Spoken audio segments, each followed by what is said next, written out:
Ella, come here. Hey guys, my name is Shanann Watts. I live in Frederick, Colorado. Say hi, Cece. Say hi, Bells. Hi, Bells. No, you gotta say hi. Hi. And we can't forget Dieter. Here comes Dieter.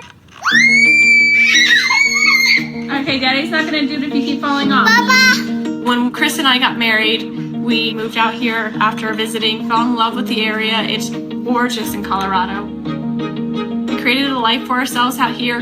Chris found an amazing job that takes care of him. They respect him, which is huge for any job that you have.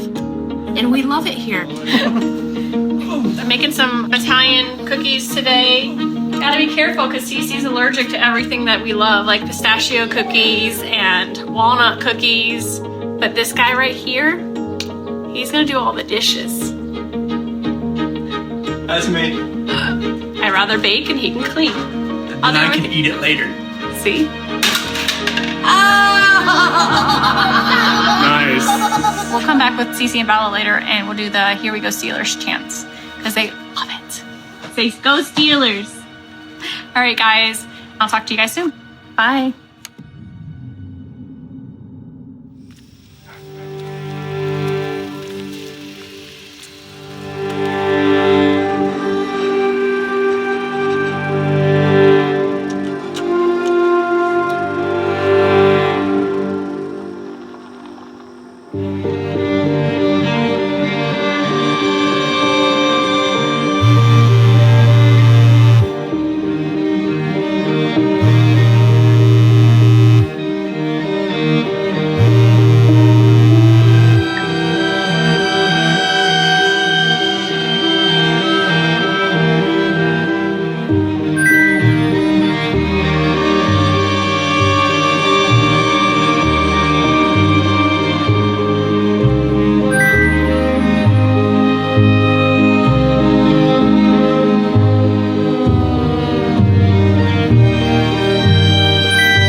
My name's Nicole, and I'm calling because I'm concerned about a friend of mine. I dropped her off at her house at 2 in the morning last night, and I haven't been able to get a hold of her this morning. And I've gone to her house, and her car's there, but she won't answer the door. She won't answer phone calls. She won't answer text messages.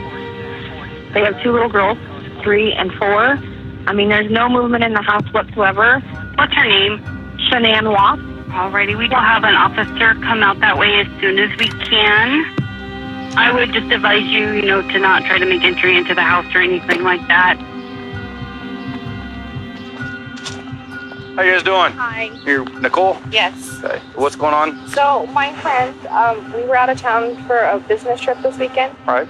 and I dropped her off at 2 o'clock this morning. She was very distraught over the weekend, wasn't eating normally or drinking, and we kept trying to force it on her. Shannon, are you home? And she had a doctor's appointment this morning at 9, and she didn't go to the doctor's appointment. Okay. No answer on the phone. Husband's on his way. Yes. You can't enter the house unless you see signs of. Yep. I've got to have more unless I get consent from him to go in.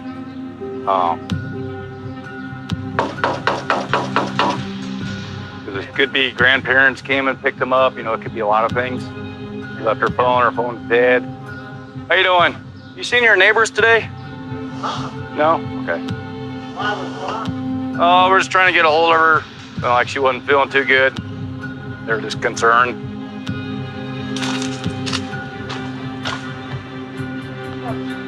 Is there a key code, Sandy, to open the garage from the outside? What is it? This is her parents. Mike, what's the key code the garage? Danny's house. Cops are there. Well, I can't go in, but if they allow you to go in, I have to have the property owner's permission to enter. What's going on? Okay. Well, he's the property owner. Well, they told me Shannon was at her girlfriend's house. Do we know who that is? Do we know Or who? phone number? She didn't say. Shannon, are you home?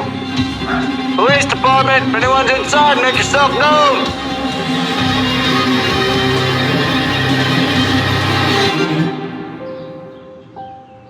I'm here.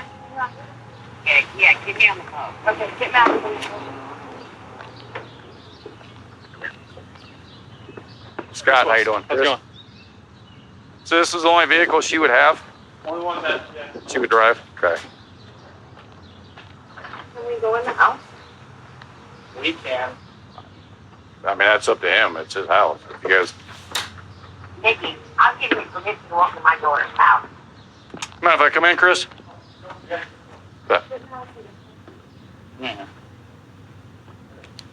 We check in the house for consent. You checked upstairs, she's not there. I just want to make sure she's not passed out somewhere. Is she diabetic?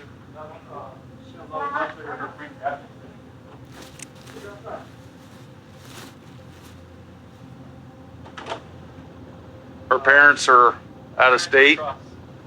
Across country, North Carolina. Oh, Yeah, so that's not happening.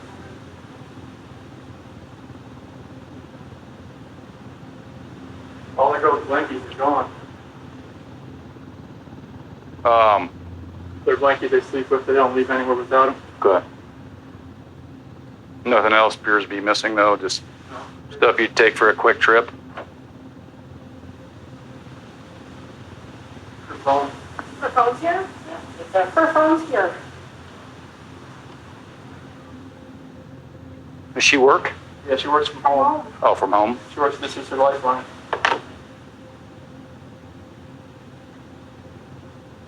So if that thing turns back on, it's gonna start blowing up. Oh yeah, trust me.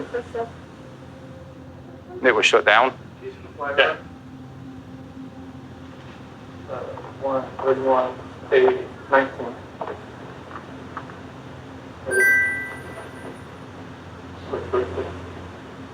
About to blow up.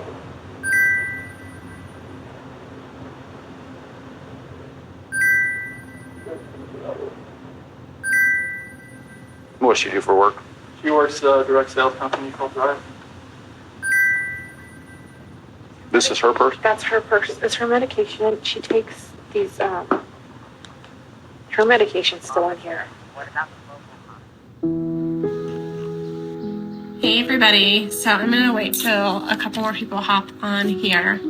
And I just want you guys to know a little bit of my story.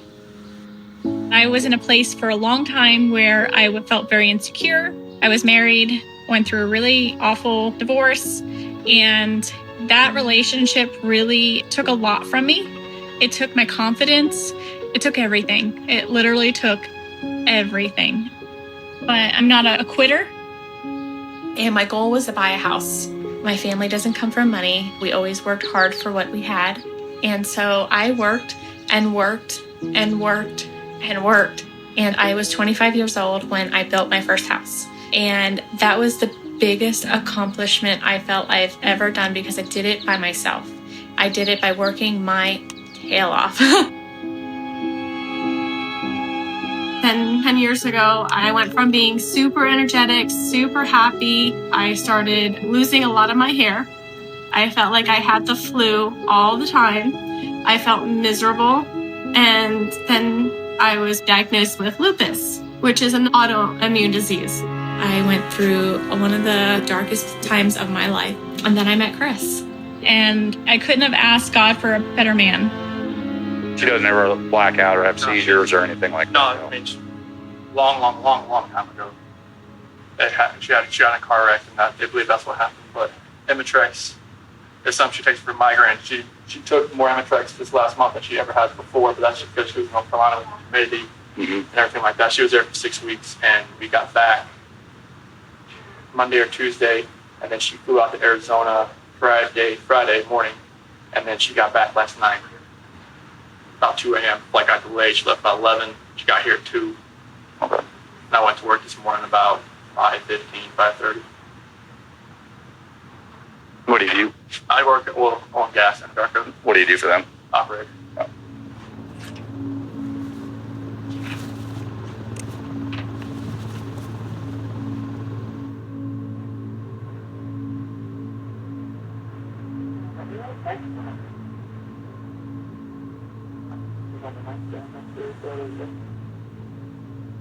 There was no note or anything by the wedding ring?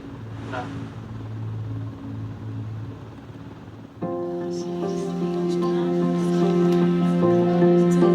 I wasn't looking for a boyfriend, and all of a sudden I get a friend request. I said, what the heck? I'll never meet him. He's just a Facebook friend. I have a million of them. But the thing about Facebook is you eventually probably meet the person. When I met Chris, I pushed him away. I gave him an out every single day. He went to my colonoscopy. I tortured him. I rejected him. But he stuck around. And he stuck around because he was the one for me. I couldn't ask for a better man for her. He makes her smile and she makes him smile. God bless you both. I just want to say I love you both. You look great together, and she's been looking her whole life for a good guy. I couldn't ask for a better one. I love you guys.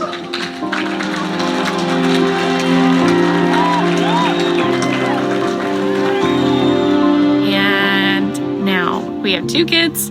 We live in Colorado, and he's the best thing that has ever happened to me.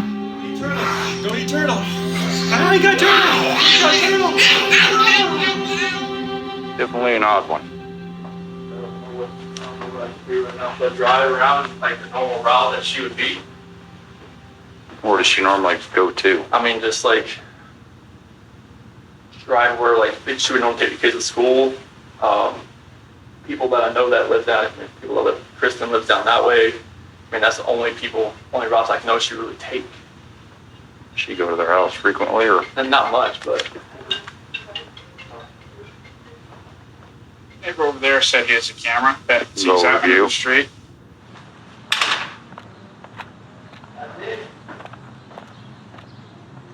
Is this on continually Yep. recording? Yep. Well, It's not, is it any motion or is it? event- Okay, so it's motion. Any motion event that happens, I get cars driving from this street. This is him at 517. We park out there on the side and get everything done. Be easier, so lugging everything out there, all the tools that I had to bring in.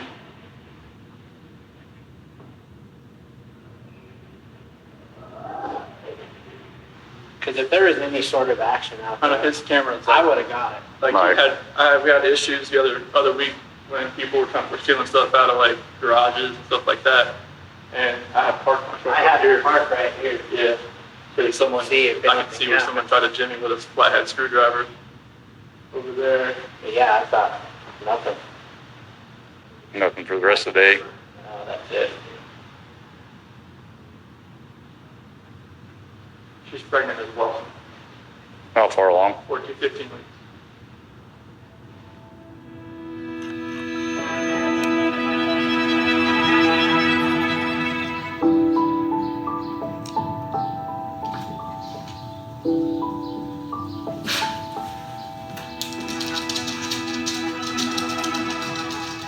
We did it again.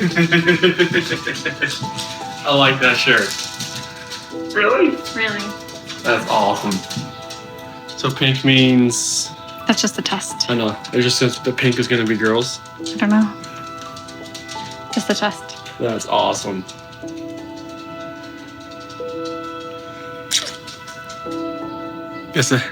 Guess when you want to, it happens. Guess what, girls? Guess what? Cece? There's a baby in mommy's belly.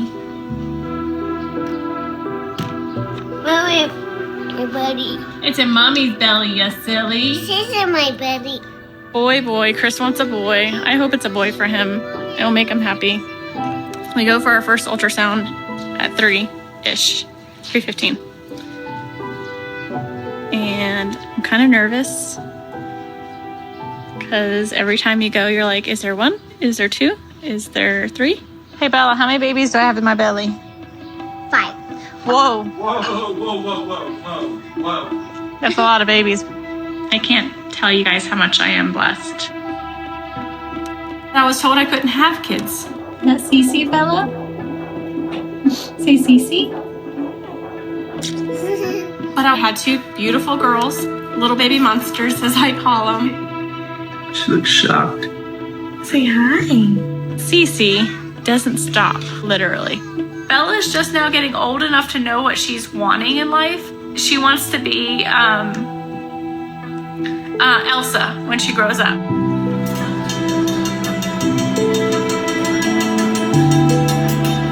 All right, appreciate your time. Hopefully something comes up. Here's that.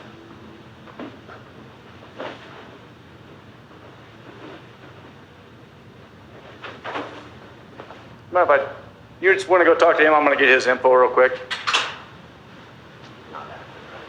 No. He's never fidgety, never rocking back and forth, and if you look, he never loads his stuff in and out of the garage ever. Right. He's normally, you can ask them, he's normally quiet, real subdued. He never talks. So the fact that he's over here blabbing his mouth makes me kind of suspicious. Yeah, but I mean, put yourself in his situation. Oh, I agree. You know, anyone's going to be nervous. You don't know what to do. Do all your friends pretty much have kids the same age? Mm-hmm. So it's hard to. It's really hard. I mean, I've exhausted every option I know of as far as friends goes. Like Nikki knew more of them because she's a woman, and that's about as far as we could go as far as all the friends that we could think of. Do you want my card or anything? I'll take it. Okay. Just call that number. Someone will answer that phone 24/7. Okay. So. Sweet. And then just leave your contact info and an officer will call you right back. All right. Thank you. All right. Thank you. I'm just worried sick. I don't know where she's at. This is completely unlike her. This isn't right. I don't know what to do right now. If they're not safe, that's what's tearing me apart.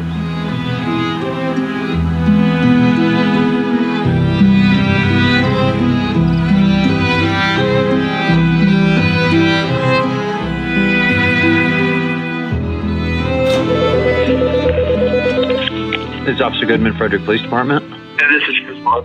We're just trying to get some of your wife and kids' information entered in to put some alerts out there. Bella, do you know her height, weight, hair color, and eyes? Height would be 42 inches. Okay. Weight would be 40 pounds. Hair color would be brown. Eye color would be brown as well. Okay, does she have any scars, marks, tattoos? No. Okay, and then on Celeste? She is 37 inches tall, 37 pounds, blonde hair. Eyes? Hazel eyes. Hazel. Okay, and again, no scars, marks, tattoos? No. Okay. Does Shannon have any scars, marks, or tattoos? She has a scar on her forehead that only pops out every once in a while. It's from that car wreck she had a long, long time ago, but no tattoos. Okay, yeah, well, if you hear something, obviously let us know as soon as you can, and if you can think of anything, if anything that might help us. Okay, thank you very much, sir. All right, bye. Bye.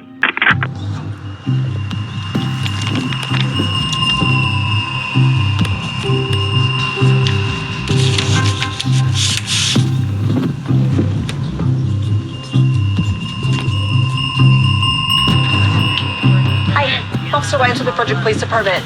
We were out earlier and left a flyer on your door. Yes.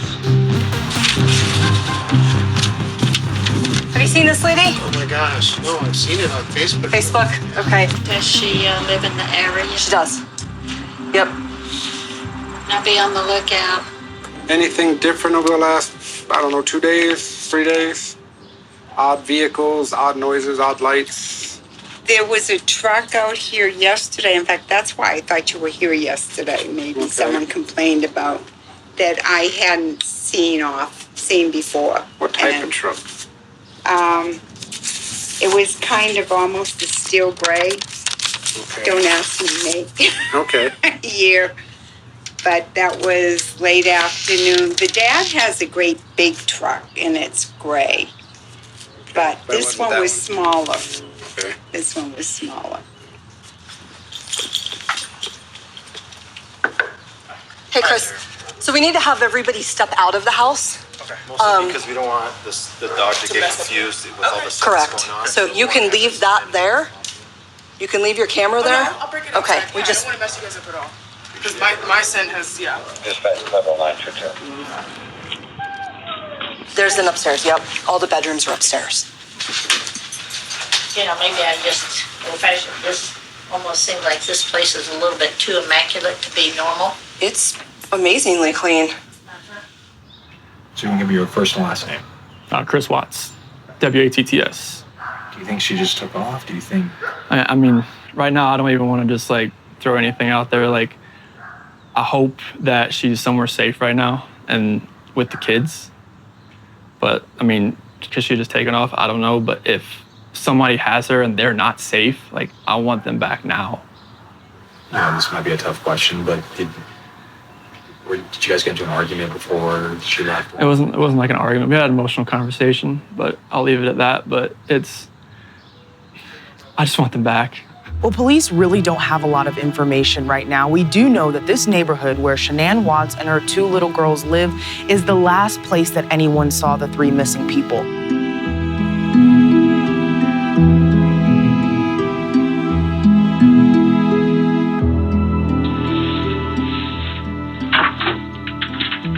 Go to the show? Probably, you know. Yeah. Do you have a preference?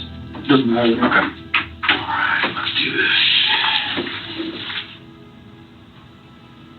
So I know it's hard to talk about. You mentioned that there was a hard conversation the 2 of you had about your marriage.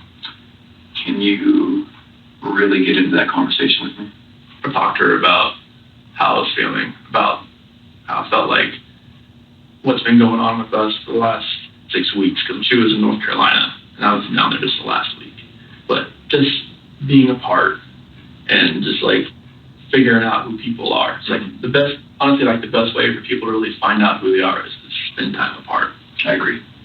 When we were together, we could feel like it wasn't there, that spark. Mm-hmm. And that's kind of cliche, but that spark wasn't there anymore. Mm-hmm. And that's why I got so emotional right there. Okay. Emotional for you too? Oh yeah, I was bawling my eyes out. Okay. Looking back on that conversation, can you connect the dots between both of you being upset and crying, and here we are, and now she and the kids are gone? I think about, like, did I cause this? Like, did I make her feel like she needed to leave? Maybe she sat there and thought about it, like, do I really need to stay here right now? Like, if he doesn't love me, maybe I should just go.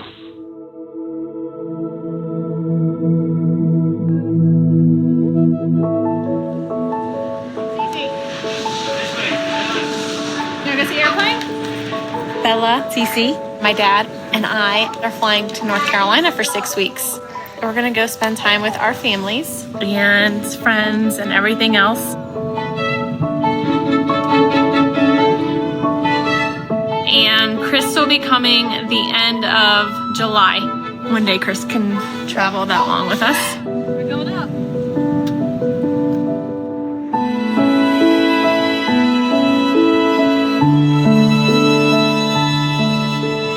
Who's here? Hi. Hi, Nana. Careful. Oh, my goodness.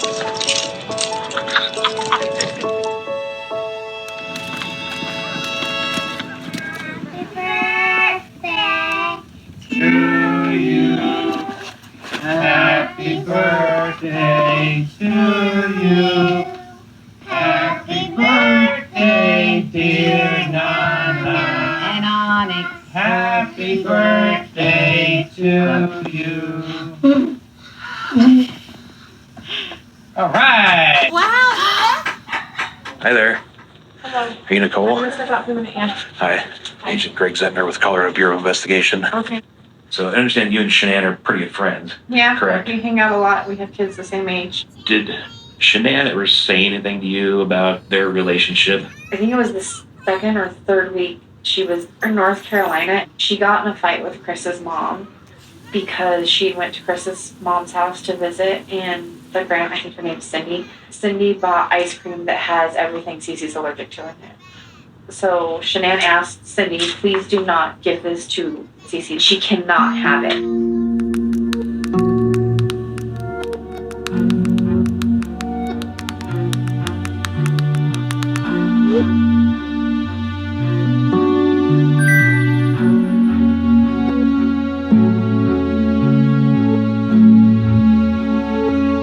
knew that Shanann and his mom Cindy were fighting again. This was coming from Cindy that Cece had a food allergy, and Shanann came into the living room and was just yelling at Cindy, telling her she's trying to kill her baby or something like that because of the food allergy. And Cindy claimed she had no idea about it. Say hi, everybody. They had this huge argument, and she ended up kicking Shanann out of the house. So they argued, and Shanann went back to her parents' house. As far as I know, she did not go back and see his parents. But they celebrated Cece's birthday while they were down there, and the parents did not come to the birthday party. Happy birthday to you. Happy birthday, dear Cece. Happy birthday to you.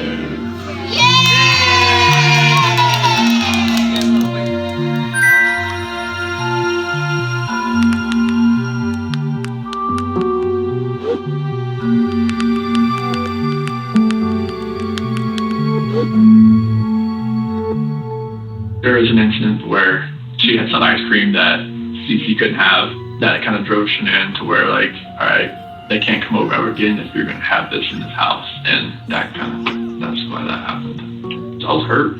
I was like, I wanted my parents to see their grandbabies. Oh, silly monkey, stepping on the bed. Growing up and in high school, if you hurt my feelings, I never told you because I didn't like conflict.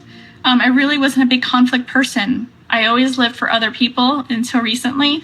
Now I live for me and for my family, my kids. I live for them. Does your gut tell you that Shanann and the kids walked out or that they were taken out? At first, I really thought maybe she was just at somebody's house, just decompressing. Going off steam. Yeah. But after today, like with the onslaught of all the cars, all the police cars, all the news, all the K-9 units, it's making me lean the other direction about someone took her. Okay. But it's just, if someone took her, it would have to have been someone she knew. Because there's no sign of anything like being disturbed, broken. Mm-hmm. And it's freaking me out.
She texted me and said things were bad and that she didn't know what she did or what was going on with Chris, and she thought that it was his parents, and the only other time he's ever acted like this in the marriage was right after they got married. I will love you. I will love you. And stand by you. And stand by you. As long as we both shall live. As long as we both shall live. And it was because his parents didn't go to their wedding. So did his parents not like her? No, they do not like her. Yeah, they do not like her. His parents do not. Chris, you may kiss your wife. Do you know the reason for that? She can be bossy. But in a good way. I mean, it's not like I teased her because I'm like, you're so bossy, but she's trying to like push you to do good things and like motivate you. It's not like a bitchy bossy. Mom just never thought she was good enough. So then what was the bulk of the wedding about? It was just my mom and pretty much my sister just didn't like her. Oh. They just thought that Shanann had taken me away from them and moved me out in Colorado. I'm definitely the dominant one in the relationship. He's very sweet. He's very calm. I'm the high-strung one in the relationship.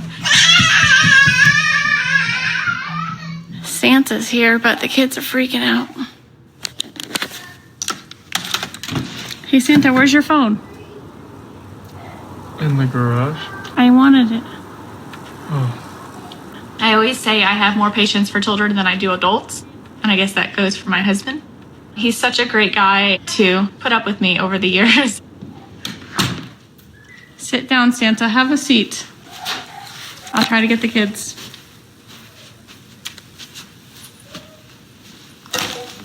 Ho, ho, ho. Here, Santa. Yes. Where's the phone? On top of your car in the garage? I needed it for pictures. Hold on. I gotta get the phone. This is hard. As one parent. I gotta get the phone so I can get pictures. Hold, please.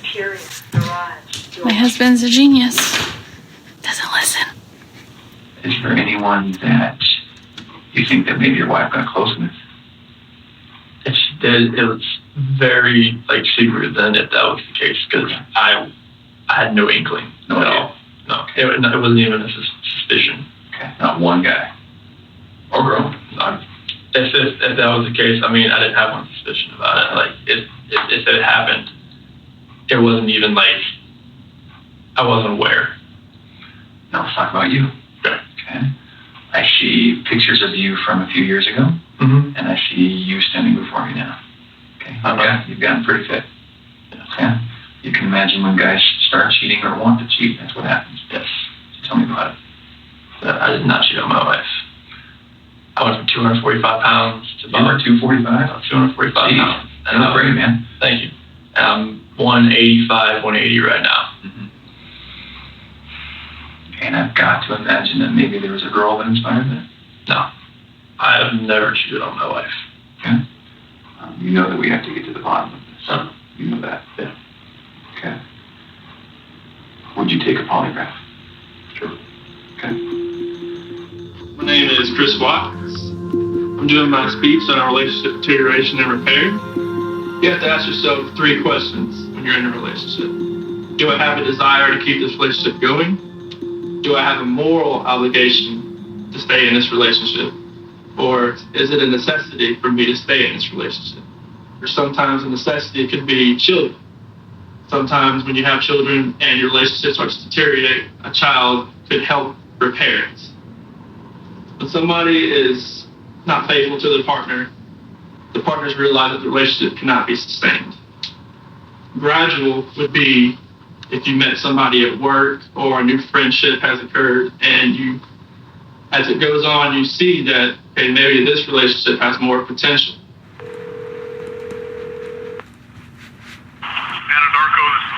Hi, Luke. This is Agent Lee calling from the Colorado Bureau of Investigation. Are you Chris's supervisor? Yeah, I'm his direct supervisor, yeah. Do you have any idea if he has a girlfriend or if he thought his wife had a boyfriend or anything like that? He never indicated or said anything to me that made me think that. He never came out and said one way for him or his wife. Sure. Okay. Can you explain to me Monday morning, where would he go to his job site? He was out on what's called the Survey Ranch. Survey, is that what you said? Yeah. Okay. We have several wells out there, and him and a few of my other guys were out there pretty much all day with him. Do you have any concerns about him? I don't, other than what he's going through right now.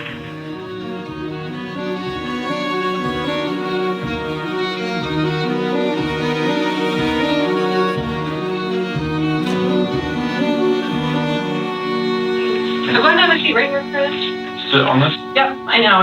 I'll explain what that is here in a little bit, but you don't have to worry. It's not on or anything right now. It's not gonna buzz you or anything. I've never done this before. I know. A lot of people haven't had polygraphs before. It's not like a normal thing that people go through. Okay, so we're gonna first start by going over from the beginning and telling someone, maybe a friend that you hadn't talked to since any of this has happened, and you're basically having to relay all of the details of exactly what happened.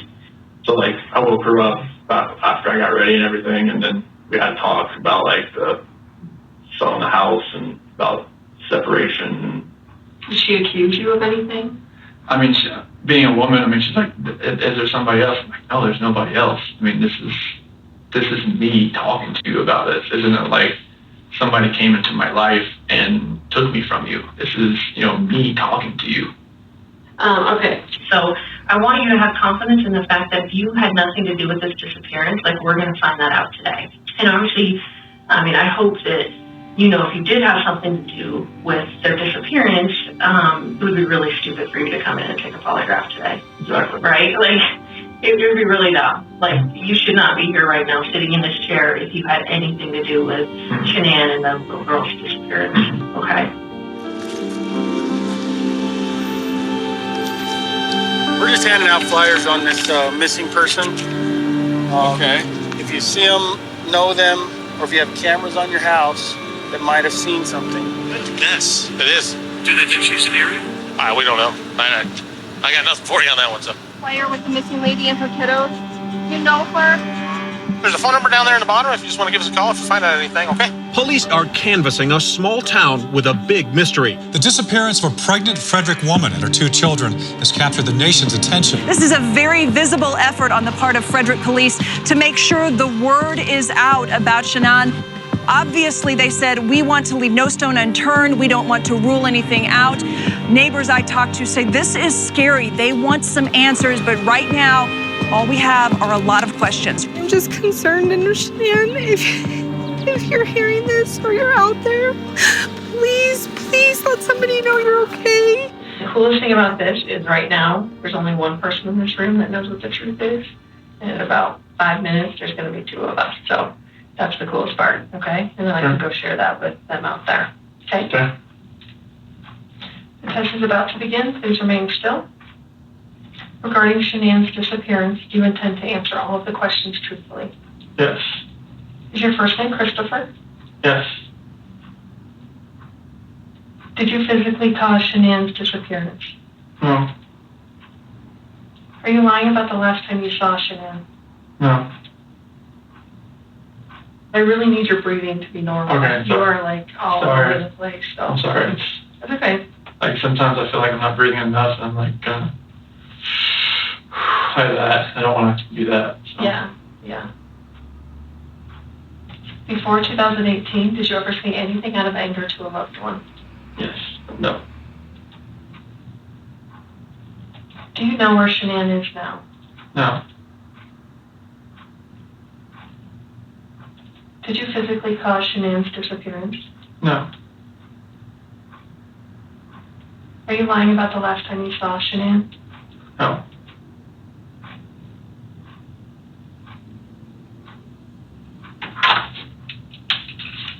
Alright, how'd you feel? Same as all of it? I think it was the same to everything. For ya? It's kind of hard to relax. I know, I get it.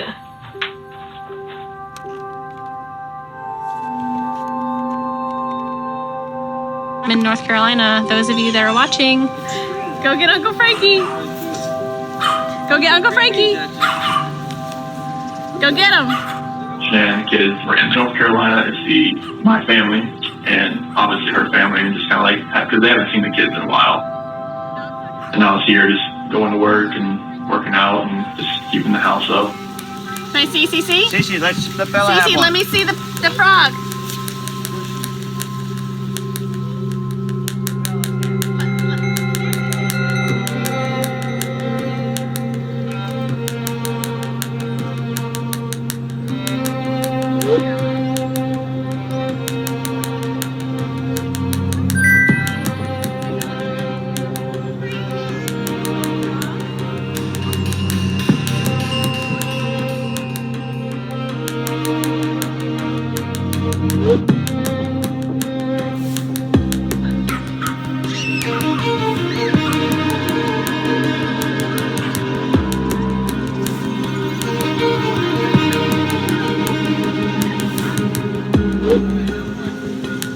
She's not getting her. She's like, you go out and bark at me. My daddy is a hero. He helps me grow up strong. He reads me books, ties my shoes. You're a hero, blue and blue. My flight was July 31st, and I flew out there for a week so I could fly back with them.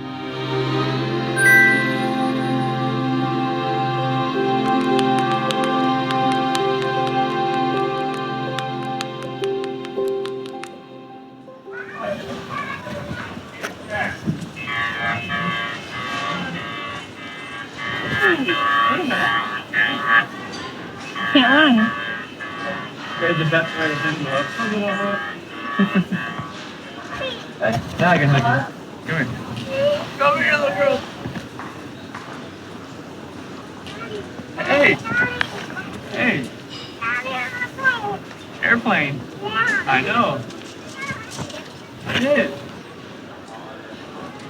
Yes, I did. Hey everybody, so this is the girls' first time to the beach. Come here girls, get on the sand.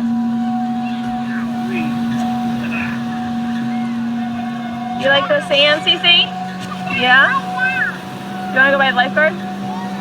Not yet. Cece, come here. Bella, come here first. Let's go over here. Let's go find a spot so we can sit. Oh, no.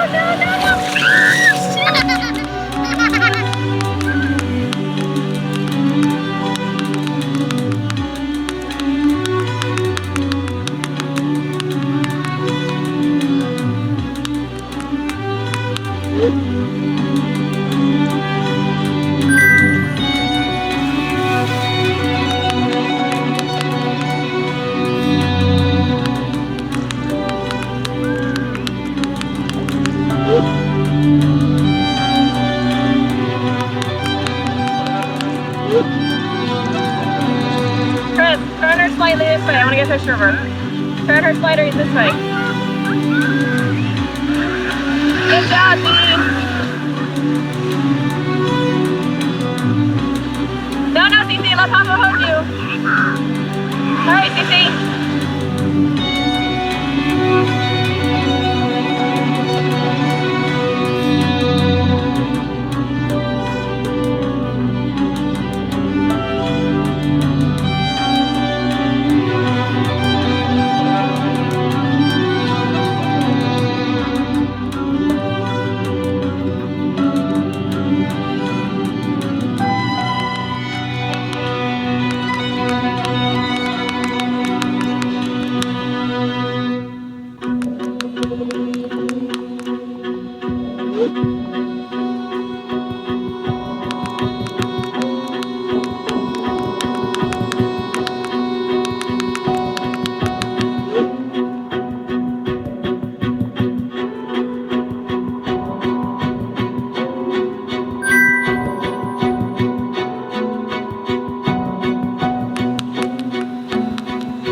So I brought Graham in here because we want to talk to you about the results, okay? Sure.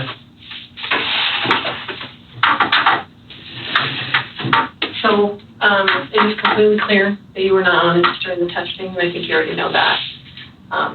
You did not pass the polygraph test. Okay. Okay, so now we need to talk about what actually happened. I feel like you're probably ready to do that. I didn't lie to you on that polygraph, I promise. Chris, I'm not. Stop. It's time. Just stop for a minute. Take a deep breath. I want you to take a deep breath right now.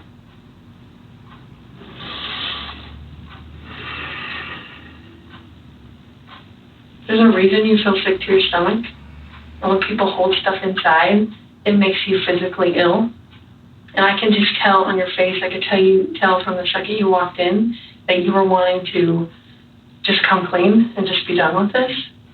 And I appreciate that because you knew sitting down in that chair that you weren't going to pass today.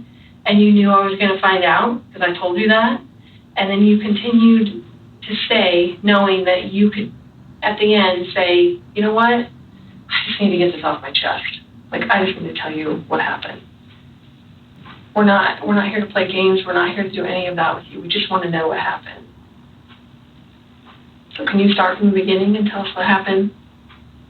Everything that I've told you, I did not lie on this polygraph. I don't know how much I could tell you right now, like, I did not. It's not even an option right now because you did not pass the polygraph. So I know you were being deceptive. So that's not even an issue right now. The issue right now is what happened to Shanann, Bella, and Celeste. That's the issue right now. Okay. Okay. So let's talk about that. You're making me more sad because I miss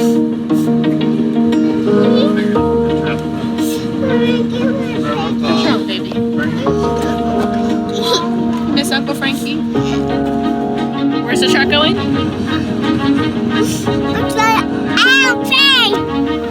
Wrong way, Bella. Wrong. That would have been funny. Turn your back so it's easy. This way you gotta carry it.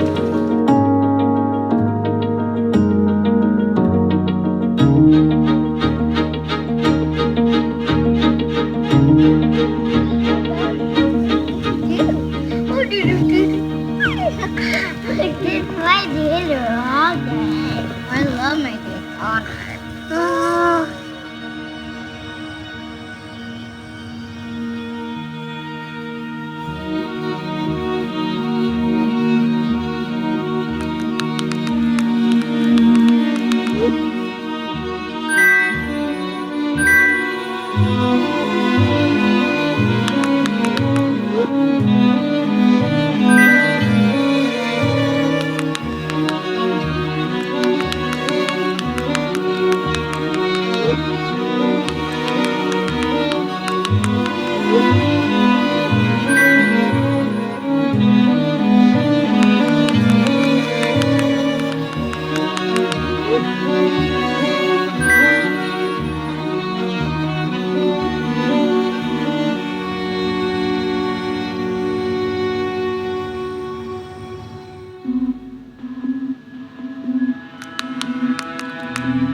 Today's date is August 15th, 2018. Interviewing Cole Kessinger. There's a whole bunch of us working on this, and we will until we resolve it. He has no idea that I'm talking to you guys. Nobody does. I think he's a really good guy. And, you know, I'm worried about his wife and kids. And, you know, we appreciate any insight. So, I met Chris at work, probably around the beginning of June. And he informed me that he did have 2 daughters. He also told me that he was currently in the process of a separation from his wife. And that's how it started. Sure. Okay. And then did your relationship develop beyond friendship? Yes. You're so damn sexy. Thank you so much for coming out here with me, Christopher. I am having a wonderful time. You mean a lot to me, and I'm glad that you're having a blast. I am so out of breath. One thing I did want to let you guys know is that I found out that she is 15 weeks pregnant. I did not know that. I had to find that out through the media, and it's really concerning me that this woman and her children cannot be located. It's not okay. It scares me. Like, I'm worried for all of them.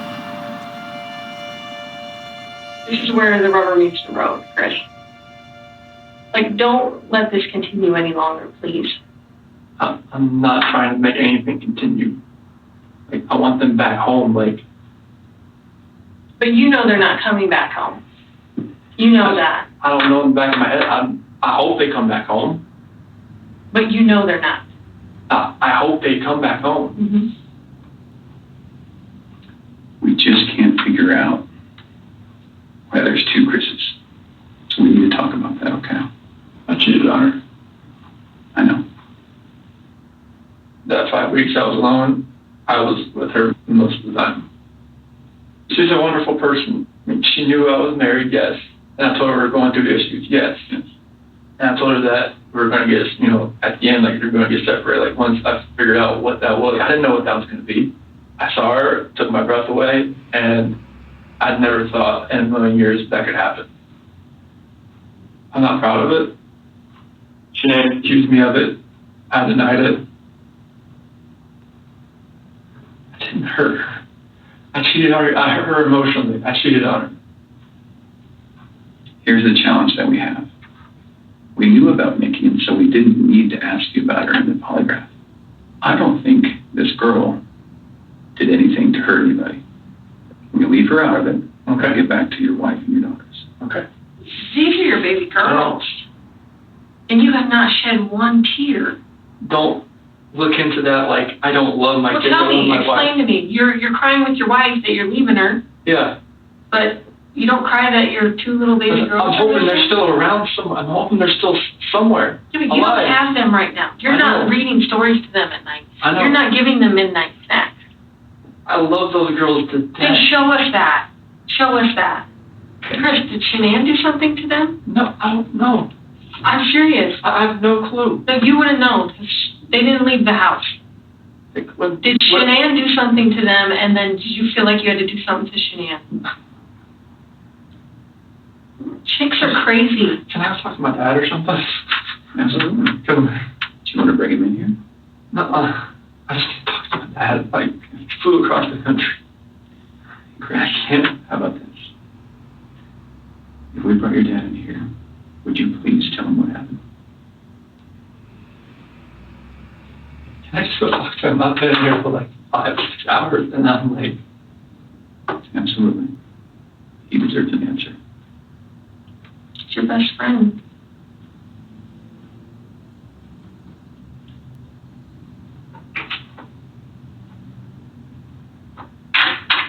Hey, Chris, we're going to let you have however much time you need, okay? Sure. You can leave us in there or no? Yes. Okay.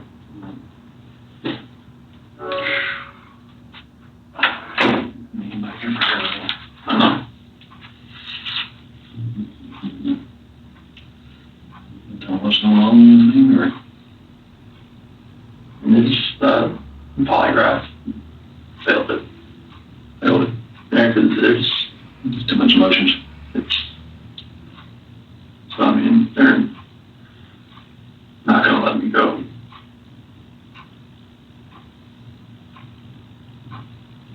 Is there any reason why they shouldn't? They know I had an affair. And they know. I can't complain about that.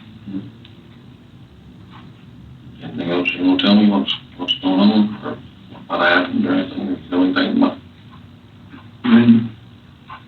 When we had that conversation that morning, it was,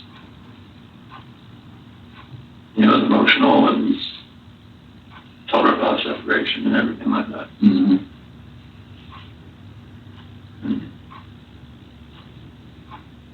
I don't want to protect her. What? I don't want to protect her. You don't want to protect her? I don't know what else to say. What happened? Huh? She hurt him? Yeah. And then what now? I thought not her. You hurt her. So she started hurting the kids.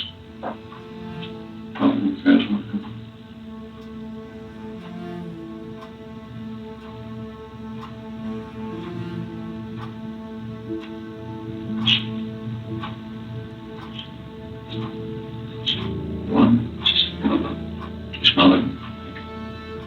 Her choking. Did she kill her?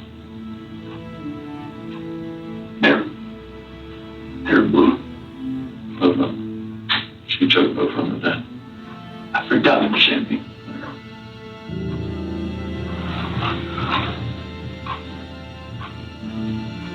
So she killed Lucy Long.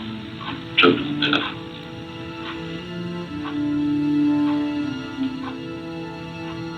You lost it and choked took her. Or, not just this is rage. I didn't. God, my son.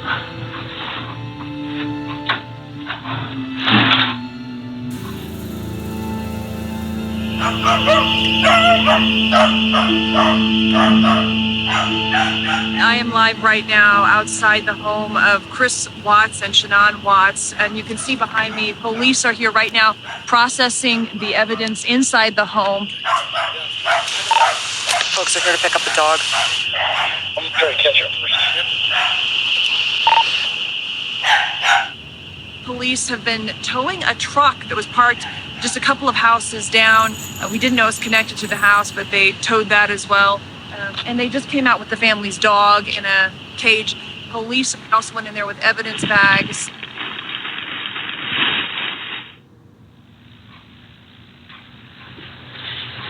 What's that? Is it okay? You sure?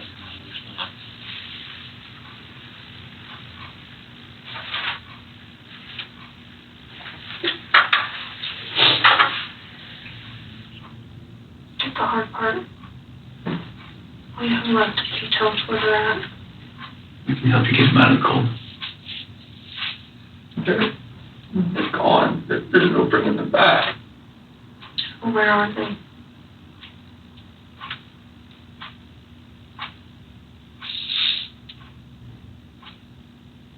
At that first location I went to that day. So where did you put them out there? Chris, that's really important. I didn't know what else to do. I know, so tell me what you did. I know. I didn't know what else to do. I was so scared. I know. Can you show us? What's going to happen? We're going to help them get out of there. Chris, I know they're gone, but they're still your babies.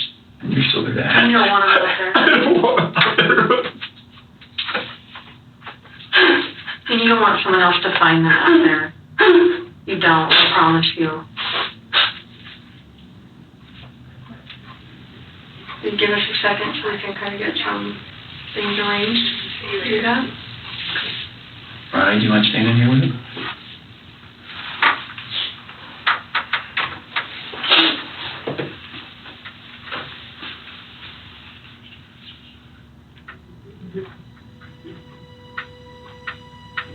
The problem is I don't even know if they believe me or not. Like, married and something or...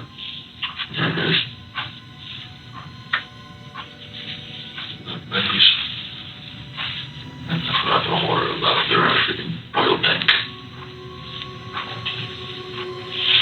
There's no one else to do.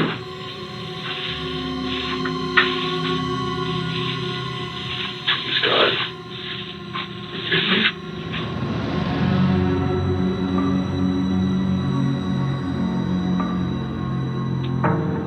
I think we have a picture of, is it Survey 319? That looks familiar to you? What is that? It's the PRC Survey 319. Okay. Whereabouts? Just Shanann and the girls. How old is this picture? Today. That's today.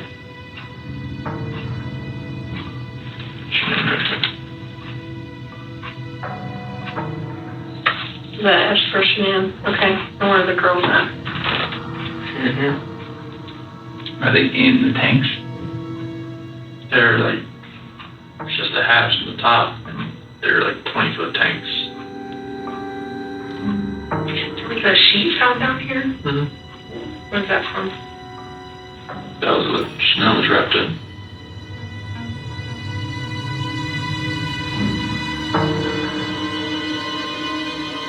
So you're good with the public knowing that Shanann killed her daughters? I did not hurt these girls.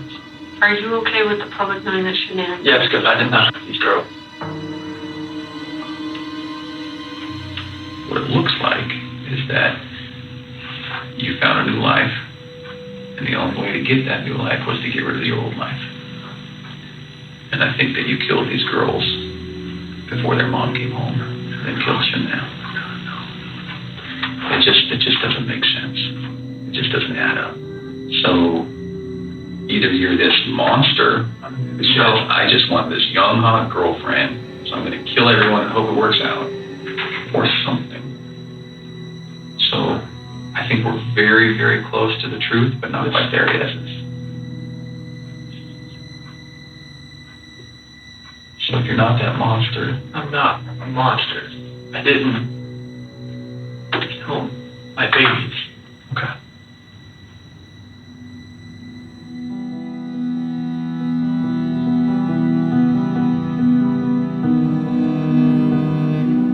On August 10th, Shanann flew out to Arizona with Nicole, and I had the kids from Friday, Saturday, and Sunday.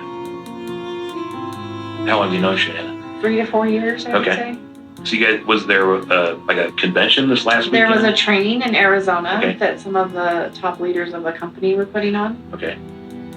So you picked her up from her house. She was actually waiting on the front porch. Oh, she was? Yeah. And then we drove to the airport. Okay. Do you remember what time you picked her up? It was around 4:30. In the morning? Okay.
Chris, stand up for me. I'm going to have you face that wall over there. Yeah, just face it. Lift up your hands.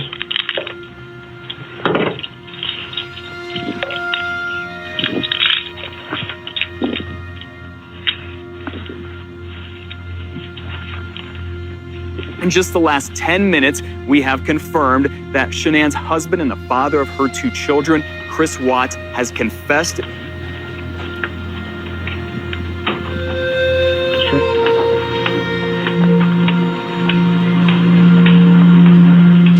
Neighbors here, some of them are still outside tonight. They're all on edge.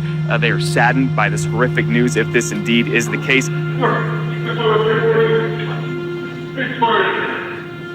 You got anything on your company?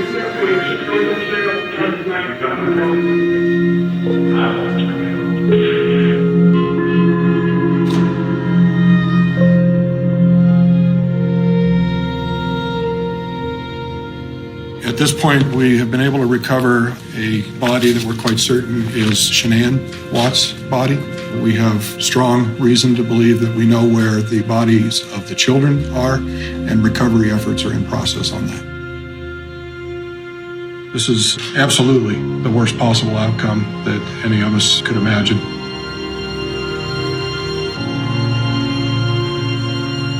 Thank you, everyone, for coming out to the candlelight visual and saying all your prayers. They are greatly appreciated. And keep the prayers coming for our family.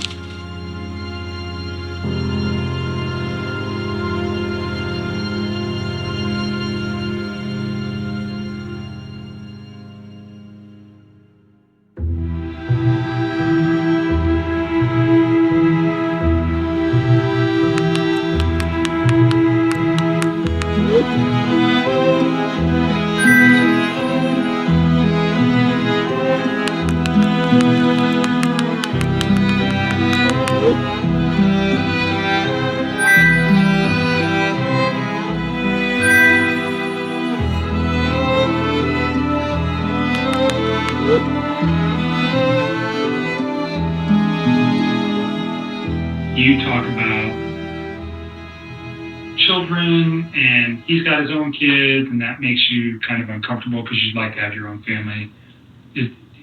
put that in context for me. Is that a fair statement the way I'm saying it? I mean, I guess. There was never anything I said to him though. Okay, that's what I want to know. Did you ever say anything to him about Never.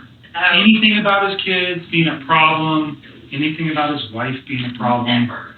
Never. This shocked me just as much as I think it shocked the rest of the world. All of it. Like, he lied so much. Now I go back and think of all this shit, and I'm like, it's lies. I really thought she left. I was like, let her fucking go. You know, she'll come back in a day. She'll be all right. Let her cool down. She'll be here. It'll be okay. You know, like, how do we convince? Like, I think she's just upset. And then. All right, we can move past that. Did you meet at your house? Did you guys go to any restaurants? Did you go to establishments? He came to my house, and this past Saturday, we went to, what's the name of that bar that we used to go to? It's not the same, the Lazy Dog. So he had to get a babysitter that night. Chris said he went to a Rockies game on Saturday night. They got a babysitter. And then she checked her bank statement and he went out to dinner, which that's not odd, but the total was $60-some. You remember where that was? The Lazy Dog in Westminster. It's like a bar and grill type. So you'd have to work at it to get $65. Yeah, well, that's what we were talking about.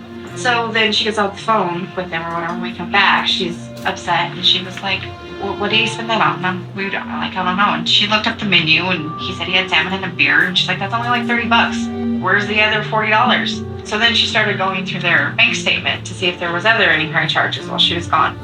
We went back to my house for a little bit, and then he had to leave. Do you recall what time you left? I remember he was like gonna be late to be back at 10. I think there's a text message where he starts texting me when he's home at his house. And I remember I texted him back and I was like, damn, that was quick. He's like, yeah, I even had time to stop at the gas station to get money to pay the babysitter. He didn't get home until 10:30, which she found that to be odd because it was well after dinner. And she knows when he gets home because their security system tells you when you open the door.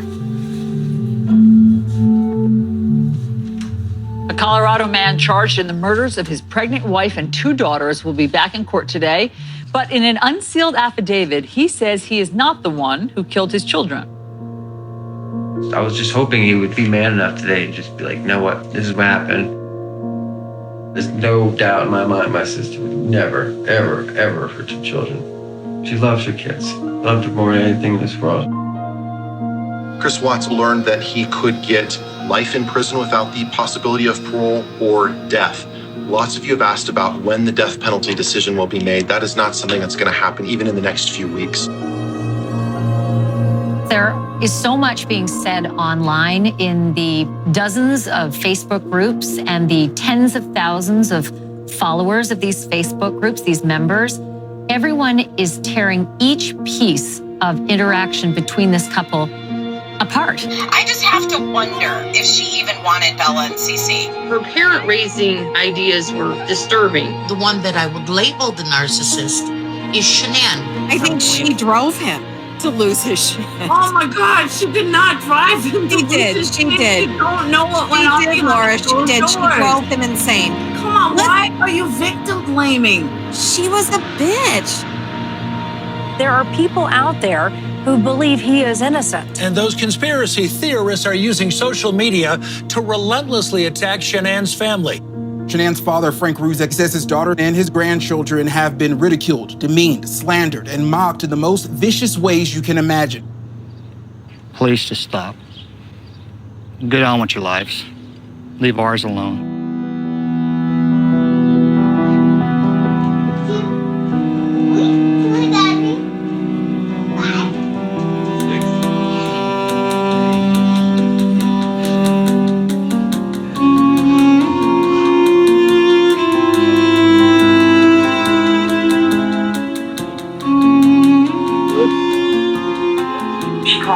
We were at the airport. She's like, will you watch my stuff?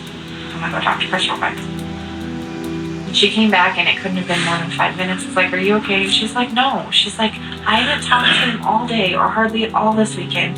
And he wants to work out. He started working out while he was on the phone with me. so I just let him go.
I dropped her off around 1:45, and then I went home and I didn't talk to her again that night.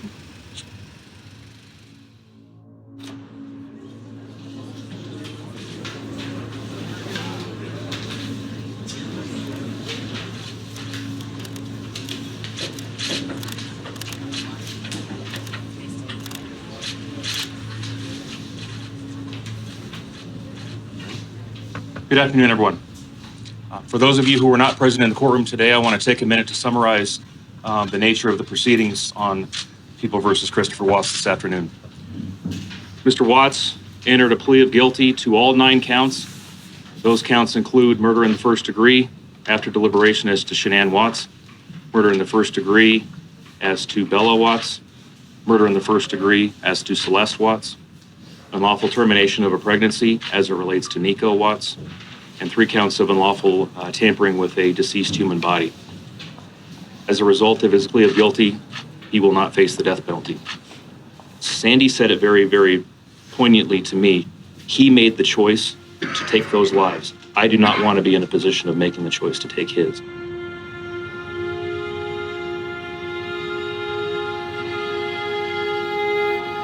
The last thing we talked about was where the girls were, but we never really got to talk about that night.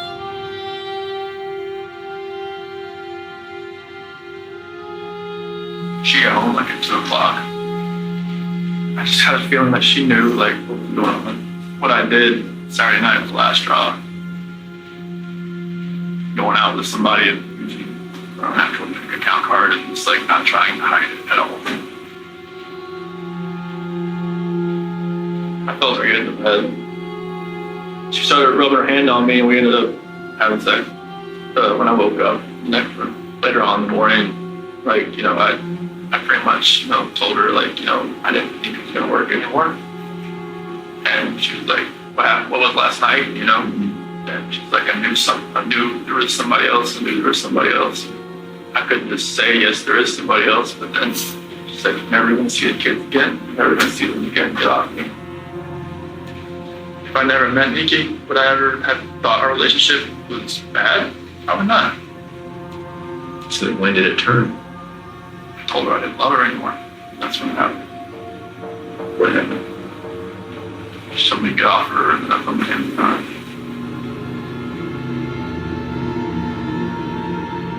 I don't even want to say it felt like I had to. I just felt like there was already something in my mind that was implanted that I was going to do it, and I woke up that morning and it was going to happen, and I had no control of it. Why couldn't I just let go? What was she doing? Right. I can't remember what she said. Wrong. Yeah, she had her little pink blanket with her. And where was Shanann at that point? Yeah, just pretty much on the bed, but she was face down. Put Shanann in that sheet, carried her downstairs, back in my truck up. So you put Shanann in the truck, and then you put the 2 girls in the truck? Sitting in the back with the, like in that bed sheet. So Shanann was back there too? She's on the floor. What did they say about Shanann being on the floor? Mom, you okay? What'd you tell them? She'll be fine. When I was driving up there, they were just sitting there, just kind of asleep or kind of just like, holding on to each other, laying in each other's laps. Honestly, like I try to picture that whole ride, like it's like 45 minutes to an hour ride out there. And it's just like, couldn't I have like saved my girl's life? Couldn't I have done something? Why did I do it? I don't know. I wanted all my life was to be a dad, just to have, kids, and they loved me, all that, and it just nothing made sense. So what happened when you got out there? CC was first. I put the blanket over her head. Did she struggle at all? I think so. They went down to Bella. Tell me what happened there. She said what happened to CC. Every time I closed my eyes, I started to see her saying, "Daddy, no," and that was it. I hear that every day.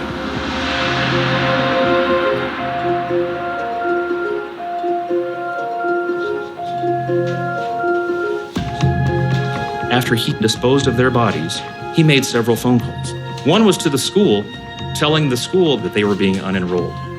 He contacted a realtor to start discussing the selling of his house, and he texted with his girlfriend about their future.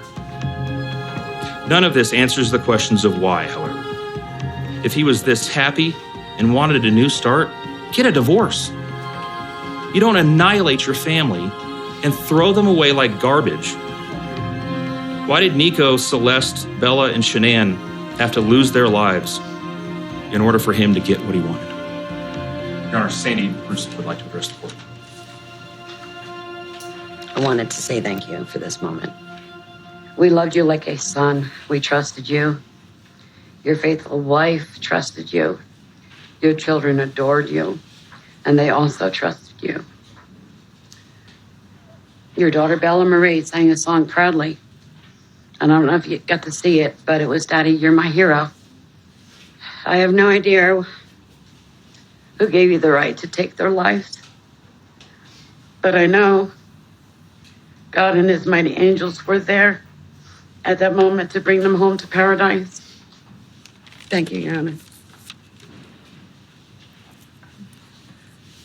Introduce yourself for the record.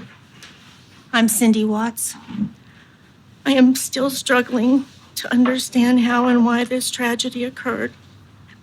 This might be hard for some to understand how I can sit here under these circumstances and tell you, although we are heartbroken, although we can't imagine what could have led us to this day. We love you, and we forgive you, son.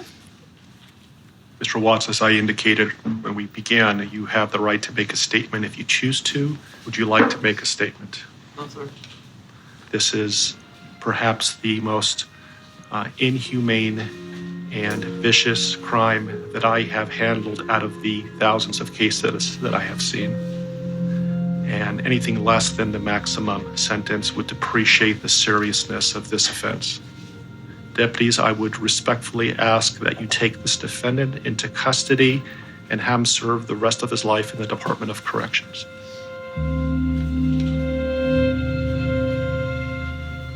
A dramatic showdown in court today as a Colorado man received 3 life sentences for murdering his pregnant wife and 2 daughters in a case that shocked the nation. My daughter, even though she was pregnant, is a fighter. I still say he did this while she was sleeping because he would not look the way he looks right now if she was up. What I can tell you most affirmatively today is the spotlight that he tried to shine on Shanann falsely, incorrectly, and frankly a flat-out lie has been corrected. The spotlight shines directly where it belongs, on him.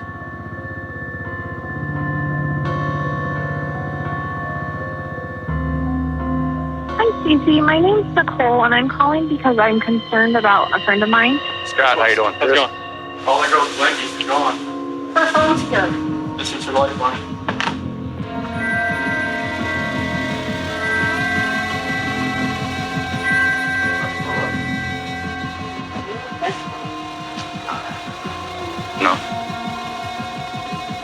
pregnant as well. Shanann, Bella, Celeste, if you're out there, just come back. I need to see everybody again. This house is not complete without anybody here.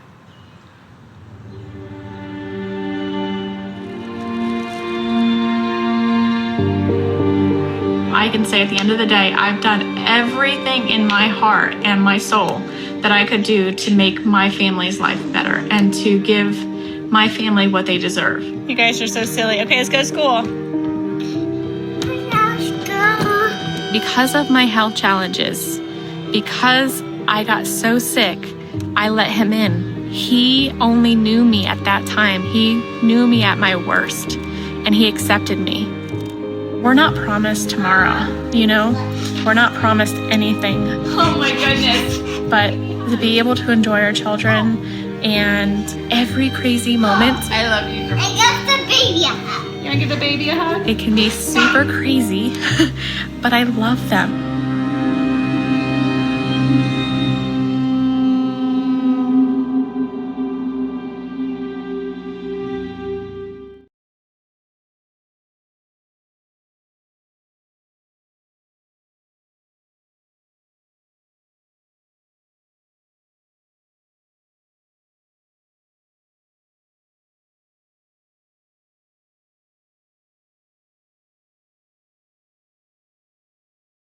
History begins in the middle of France, halfway between the Pyrenees and the Massif des Corbières.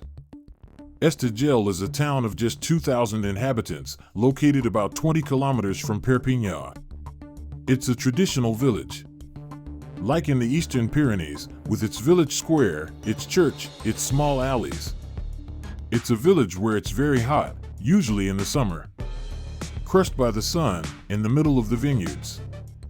With a small restaurant, a small bar, a small grocery store. It's a typical French village as we know it. It's here, in French Catalonia, in this house in Estagel, that the Gonzalez family resides. Since her husband's death, Sophie Gonzalez has raised her 6 children on her own. But she can always count on the help and support of her 2 best friends, Isabel and Rosette. Sophie is the pillar of the house. They've always been very close to each other. She is a nice mother, a mother who loves her children.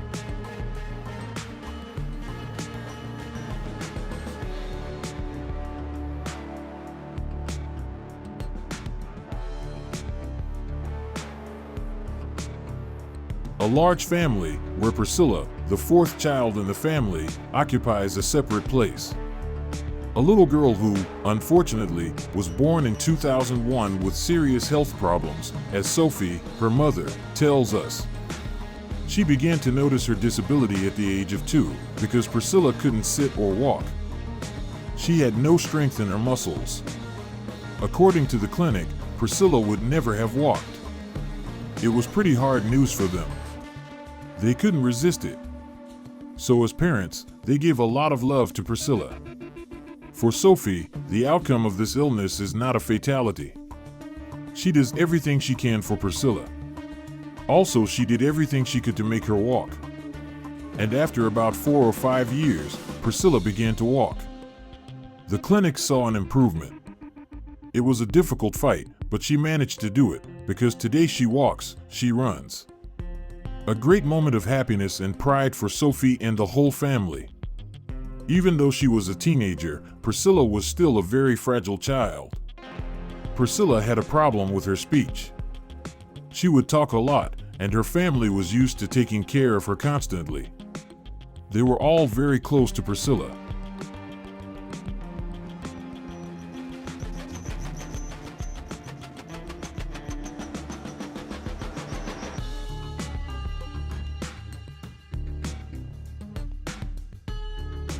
Priscilla was a very spoiled child by her brothers and sisters, by Sophie and her mother.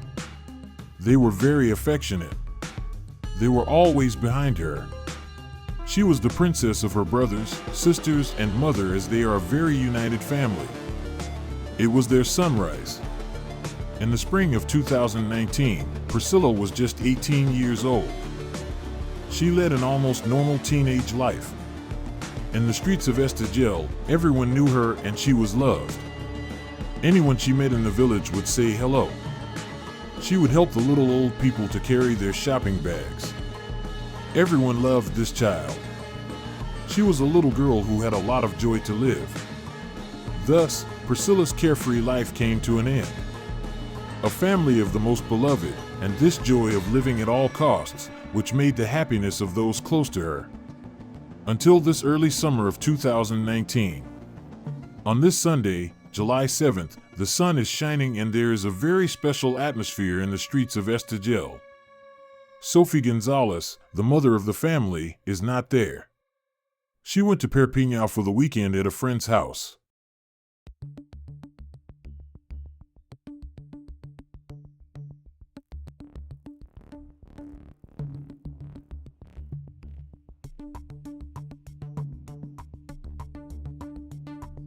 Her children called her and told that it was the firefighters' ball that night. If they could take Priscilla and go to the firefighters' ball with her. She told them that there was no problem and to be very careful with Priscilla. And they were happy.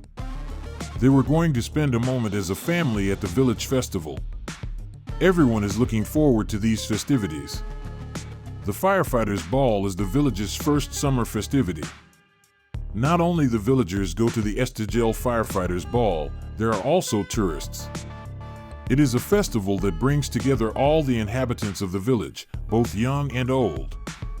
It is around 10 p.m. when Priscilla and her brothers and sisters go to the Firefighters Ball in the center of Estegel. There are carriages and families everywhere. The children play in the streets of the village, which are very lively. The festivities were full, and anybody were having fun. Priscilla was dancing with her friends. Her siblings ask her every 15 minutes to come and see us, to tell us that everything is fine.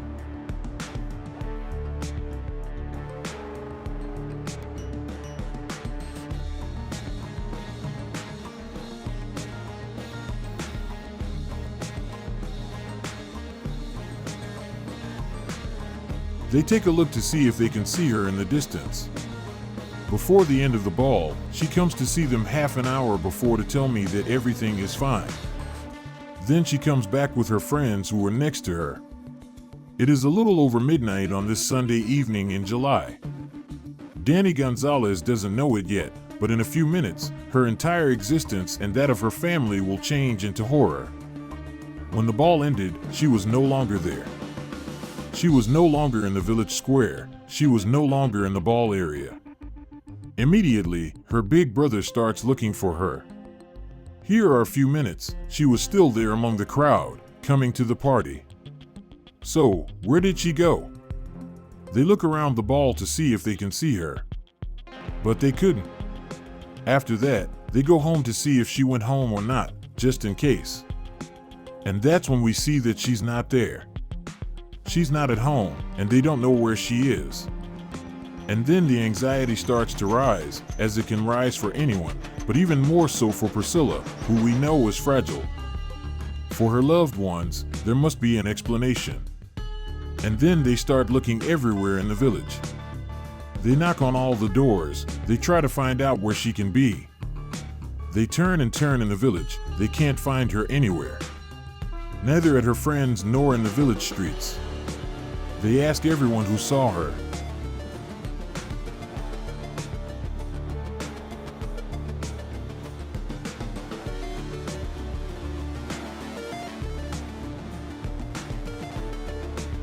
And then no one can answer where Priscilla is. No one knows where Priscilla is. That's when we start to worry, because they know very well that compared to her disability, she saw the body of a young woman, but there was a child in it. This is why they were worried right away. After looking for her little sister for nearly 2 hours, Danny resolves the death in her soul by calling her mother. At 3 a.m., she receives the call telling Priscilla is missing. For Sophie, Priscilla's mother, it's a shock. Her whole world is collapsing. So, she immediately takes the road to Estegel. When she finally arrives at her home, the local police station is already there. She explains to them that Priscilla is disabled. So they start looking for her too. They look in the village. They start interrogating people, especially the fire department, asking if anyone had seen her.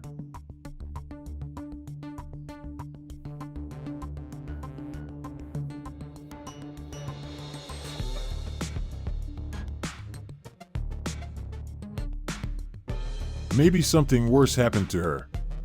So the village is anxious. Very quickly, and that's one of the characteristics of these small villages, everyone feels united and everyone is looking for Priscilla. They had to find Priscilla. It was an absolute emergency.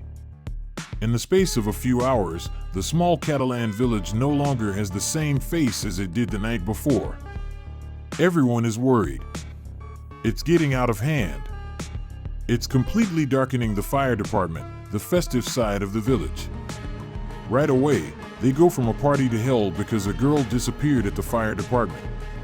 Everyone is looking for her, everyone is helping to find her, but we can't find Priscilla. While the research is resuming in the village, at 9:55 a.m., everything accelerates.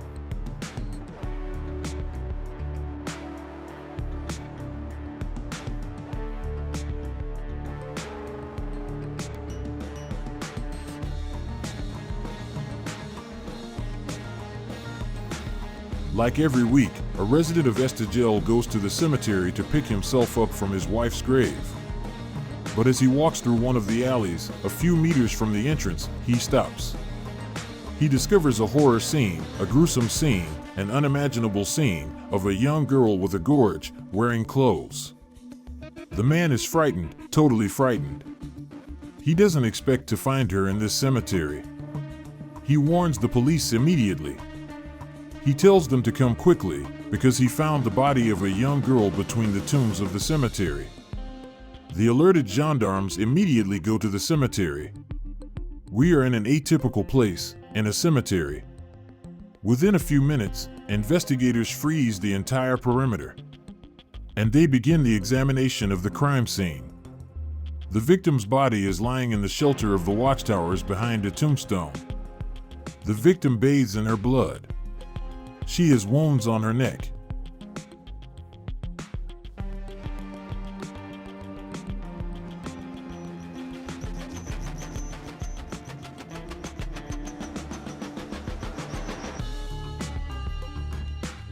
There are 6 in total, 4 piercing and 2 piercing. She is naked on her lower part. She has an armrest that is raised, but she still wears it. The pants and her shoes are missing. So we ask ourselves the question if it's not the object of a sexual perversion, of course.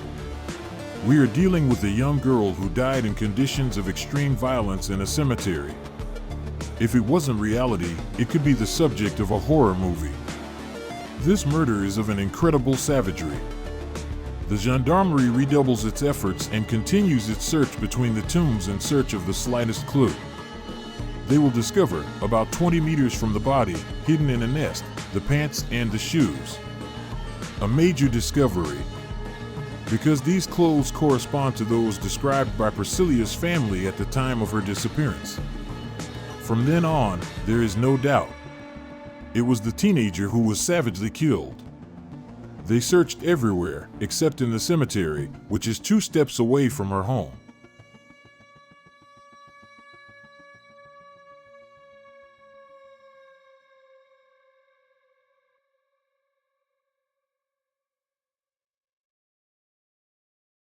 Because no one thought of searching in the cemetery. So they asked themselves the question if it was chosen by him, if it was staged. While the questions are moving on the side of the investigators, the worst remains to come. Announce the news to Sophie, her mother, as well as to all her brothers and sisters. 2 gendarmes come to the house asking to talk to the victim's mother. They looked at me a little sad. And I said to them, "You found my daughter." After telling the shocking news, everyone is crying, as they are lost and completely annihilated, wondering what happened. A terrible crime, a totally devastated family. The announcement of Priscilla's death, the village boy, spreads like wildfire everywhere.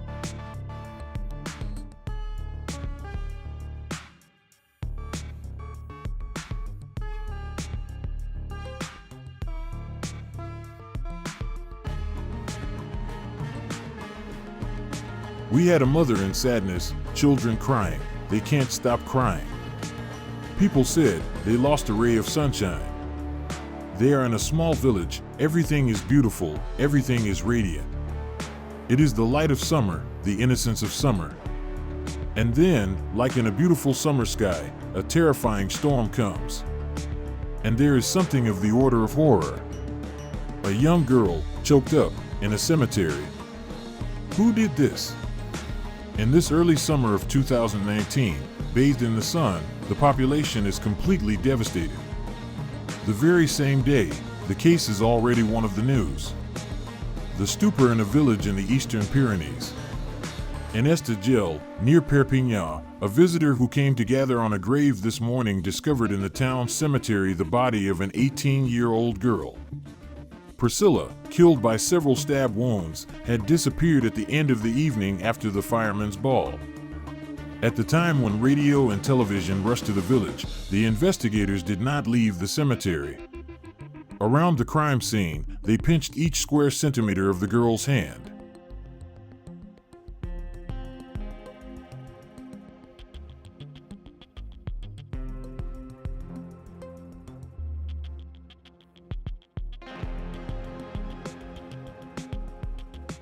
And it ended up paying off. Criminal investigation technicians found, just 3 meters from the body, the presence of 2 cigarette butts. They could see that they are recent. They haven't been here for a long time. So investigators think that perhaps the victim or the author, one of the two, has smoked. These 2 butts are immediately transferred to the laboratory. And that's not all. A little further on, the technicians come across another clue that could prove crucial. A condom case. This condom case is already likely to contain a genetic profile because it was torn and manipulated. That's the first thing. But above that, there's a mark and a hole.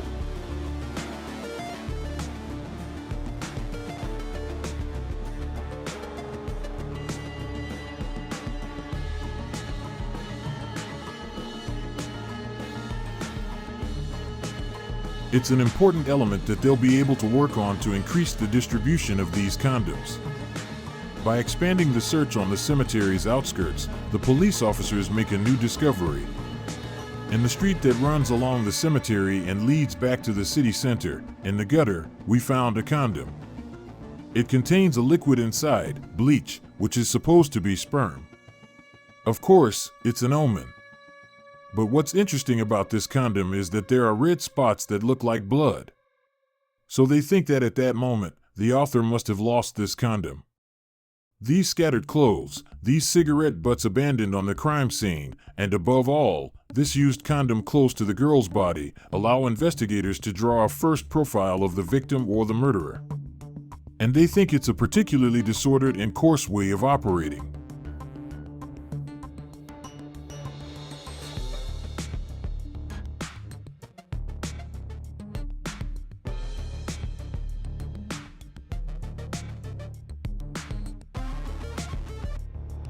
Investigators feel that the author wanted to hide things, but it was clumsy.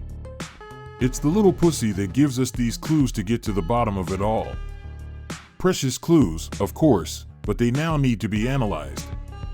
While they wait for the results, Priscilla's body is autopsied the next day. And the cause of death is unquestionable, as it bears such a plaguing mark on the neck. She died of constipation and hemorrhage. She had a heart attack. And she attempted to rape, perhaps, because there are traces of sperm on her body, even though she is still virgin and that her assailant didn't rape her. With these results, we can draw a profile of someone extremely dangerous. An attempt to rape and then murder in the open on a night of horror in the cemetery. For the girl's family, these revelations are unbearable.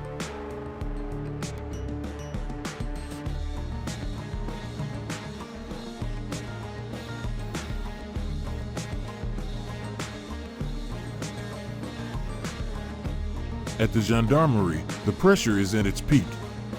Priscilla's murderer must be found at all costs. But the investigations are difficult because dozens of strangers in the village were at the fire station that night. They're in a department that attracts many tourists. It's going to bring people from all over France, even from abroad. It could be tourists from Germany, Italy, Spain. The investigators are worried that someone is missing that night. And to find a missing passerby, the investigation went very badly. Identifying the cemetery killer is almost an impossible mission for them. So in the village, of course, psychosis sets in. The people in the village, like in all small villages, they talk a lot.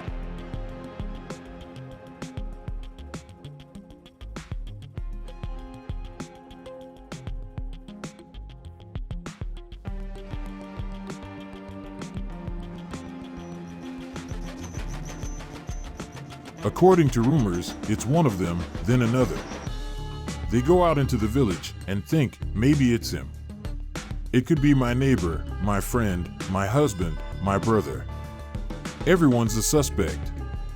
It could be anyone. In the streets of Estegel, one thing is certain. The atmosphere is increasingly unbreathable. The village was in a very cold atmosphere. Parents were afraid for all the young women in the village. As long as the perpetrator is not arrested, there was a real panic in the village. It was really hell. The parents were almost confined to their homes. They locked up the children so they wouldn't go out, because they were afraid they wouldn't know who they were. There was a killer.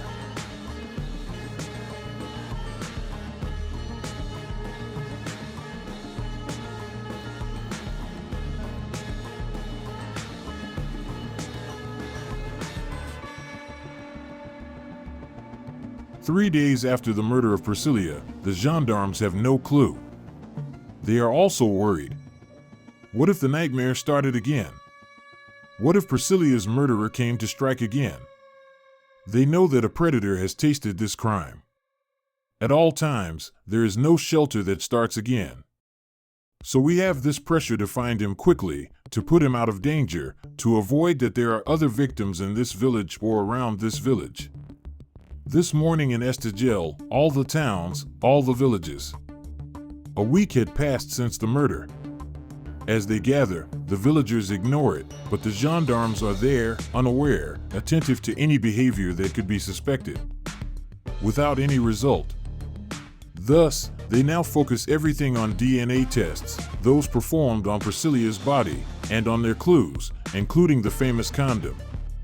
The DNA found on her body reveals a DNA profile identical to that of the condom found in the street. Identical to that of the condom packaging found next to the grave. We can't name it yet, but they know that when they have the author, we'll have irrefutable and unquestionable evidence. This male DNA is therefore necessarily that of Priscilla's. And it is submitted to FNAEG, the National Automatic Genetic Printing File. At the gendarmes, like in the family, everyone holds their breath.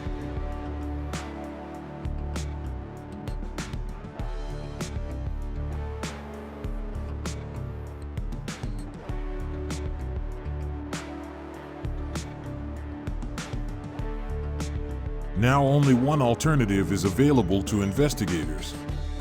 And the task is immense, to retrieve the DNA of all the men who took part in the July 7th night. The killer could be among them. They will track down the villagers, but also rely on the phones that were triggered in the area to find the people who came on vacation or simply took part in the shooting. And it's a colossal job, very enormous. They really put all the chances on their side to find this man. Investigators went after it, they searched, they even asked for the DNA of almost the entire village. It's huge, it's a lot of work. Dozens and dozens of DNA samples are thus carried out. A very large-scale operation, while the population of the village is starting to get impatient. It's true that we waited very long as it was endless. They didn't know what the DNA was going to tell us. We were in complete confusion. Unfortunately, this first wave of DNA sampling gave nothing. In despair, the gendarmes of the research section tried everything they could.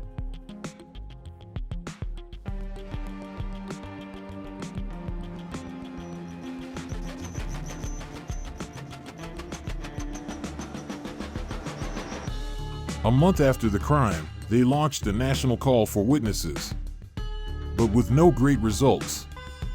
During that time, in front of her home, the mother of the girl keeps the flowers in her child's memory. While psychosis is not weakening, the gendarmes don't give up. In parallel with their investigations, they asked their colleagues from the Department of Behavioral Sciences, the famous profilers. By examining all the elements of the investigation, including the photos of the crime scene, these experts are tasked with determining the killer's personality and quickly provide their first hypotheses. The profiler gives a psychological robot portrait of the suspect, who could be someone young, who knows the place, who knows how to access this cemetery. Probably someone who knew the victim, someone who was a failure in his professional life and in his personal life. Someone who is on the edge of society, who lives more or less recluse. A young man who is socially insecure and who would live in Estegel. For the investigators, this considerably reduces the list of suspects. The investigation takes another major step forward.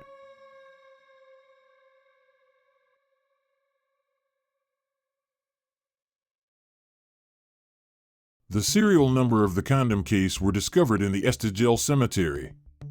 It would come from a lot of restaurants in the heart of the city. At this stage, they're going to work on the restaurants in the heart of the city, and we're going to bring up all the people who frequent this place. They have a lot of names, but it will still allow them to cut back on the profile given by the profiler. They're looking for a particular profile because they're looking for a young man who is a bit marginal, who knows the cemetery, who frequents the restaurants in the heart. The case is inexorably tightened on the murderer of Priscilla.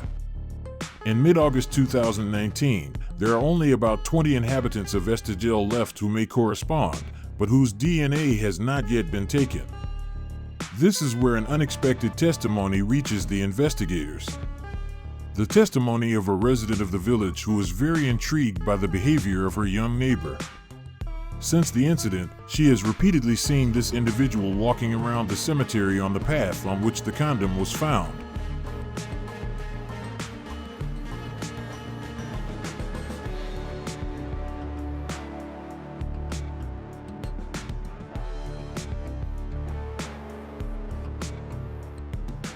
The neighbor even said that she went to the cemetery to pick up used condoms and that she used them to smoke. So, of course, investigators have a red light. They have just discovered 2 condoms near Priscilla's body. From there, the investigation takes a sudden turn. The young man in question is called Damien Bessel, and he is just 18 years old. He lives with his mother and brother on the heights of Estegel. And above all, the police discover that he and his family are beneficiaries of a restaurant. It starts to match the profile of the investigators. Moreover, he worked at the cemetery, he did an internship there. So he knows the access to the cemetery. He knows how to get in at night. So there's a double red light. A month and a half after the crime at the cemetery, all the investigations now focus on Damien Bessel, a young man from the commune who, however, has never been mentioned. Damien is a boy who is described as discreet, shy, someone who is asocial. He has not been found to have any friendly relationships, even less romantic. He rarely goes out. He stays in his room. He's a strange young man who is really trapped in a bubble. Damien Bessel will spend his childhood, except for school, in his room and playing video games. But at the same time, he is described as a very nice person. Damien Bessel has everything but the profile of a bloodsucker.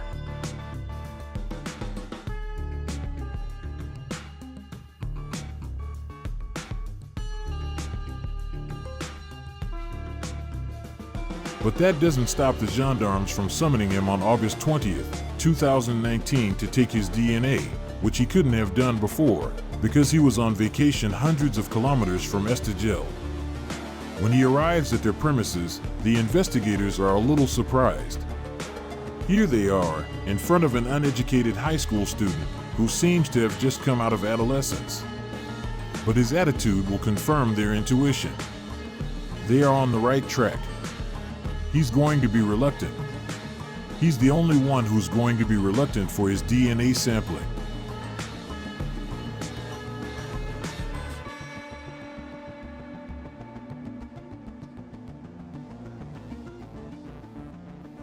He wanted to have his mother's opinion. And he was told that Ben Bennett was an adult and that his mother had absolutely nothing to do with it.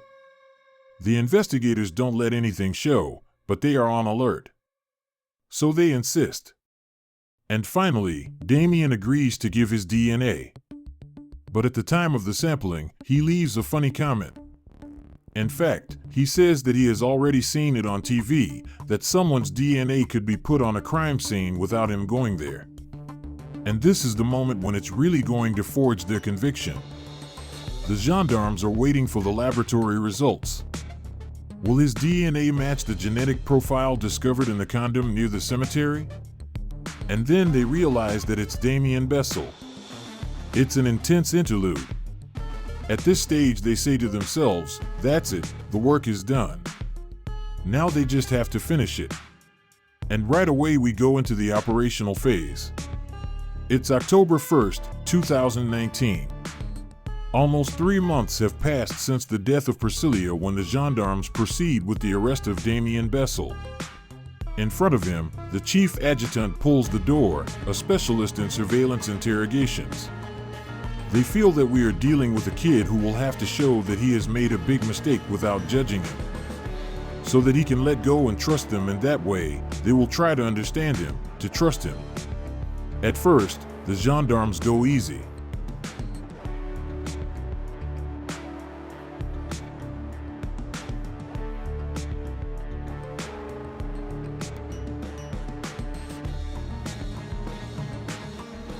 But once Damien is trusted, he reveals to him that his DNA matched the one taken on the crime scene.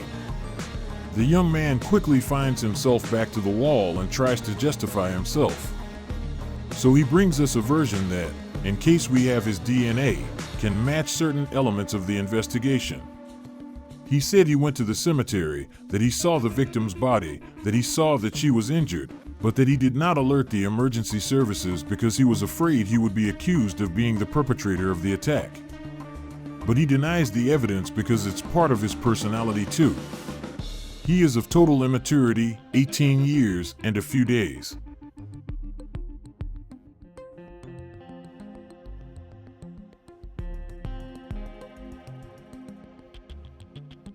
He says, "It's not me, I didn't do anything." At this point, it's impossible to take advantage of it at the moment. But at his second hearing, the investigator's pressure is much greater. So the young suspect cracks. He says that after the ball, he will pick up at the cemetery the emigros consumed to recover the tobacco that may remain inside and smoke his own cigarettes. Damien Bessel explains that it is completely by chance that he comes across Priscilla, a young girl from the village, the same age as him, and whom he knew by sight. When he's on the street to go to the cemetery, Priscilla arrives in front of him. And he says, "I'm following her, she's walking in front of me." And then, everything is going to change. He will enter into a murderous impulse.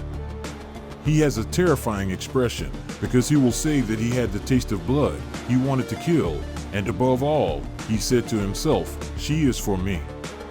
It's his prey, it's his moment. He tells people that he has an extremely morbid impulse, which will consist of committing his forfeit at the cemetery.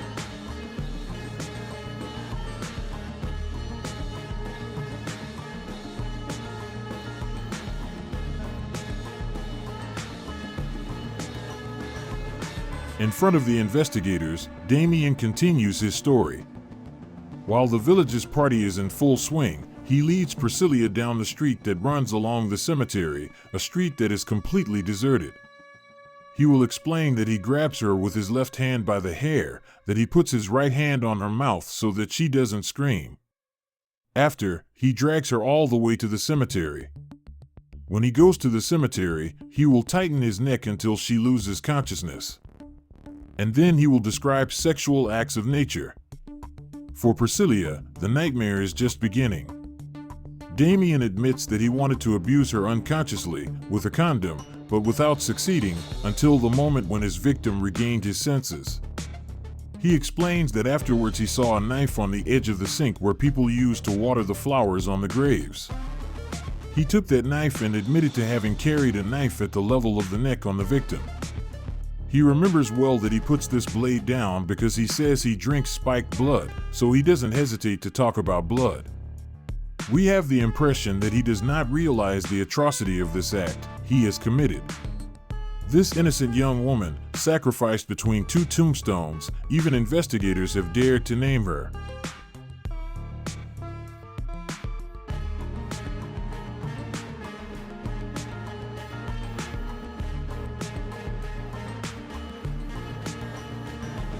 Following his confession, Damien Bessel is put on trial for murder and attempted rape.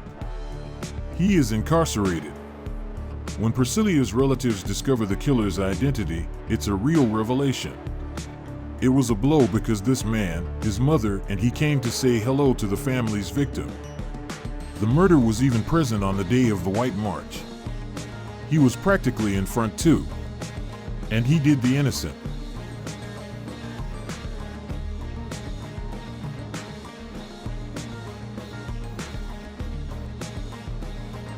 When the family learned it was him, they felt terrible hatred. The shock wave is such that TV channels are back to Estegel. While she was learning the news, Sophie Gonzalez wanted to thank the investigators. But the emotion overwhelmed everything. When Estegel's inhabitants learned that the cemetery killer was one of them, it's stupefying. For them, it's almost incredible. It's a shock for people. The village boy, Damien, killed the other village boy, Priscilla. It was a terrible encounter that will be etched in the memory of this village. Why did such a young boy, without a criminal record, known to be quiet and discreet, commit these atrocities?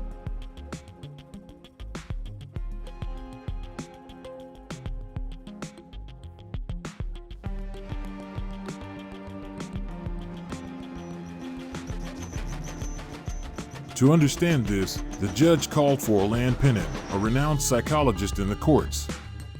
He was appointed to examine Damien Bessel in prison. He's a rather introverted boy who doesn't have a good image of himself. He's not proud of his image. He's a bit fat. He doesn't find himself very handsome. When he talks about the first moments of his life, about his relationship with his mother, he says how horrible it was for him. According to him, his mother would never have fulfilled her maternal duty. On the contrary, as Pierre Alfort, Damien's lawyer, underlines, this mother didn't educate him. She broke him. He was confronted with violence throughout his childhood. His life is full of violence. Physical and moral violence. A violence that will turn against him because he'll try to commit suicide. A chaotic childhood, a father totally missing, and a solitude of every moment. This is how Damien Bessel built himself until he found himself de-educated in his adolescence. With only one refuge, a parallel reality made of ultraviolent video games and extreme pornography. At 18 and a few days, we can consider that the picture is black.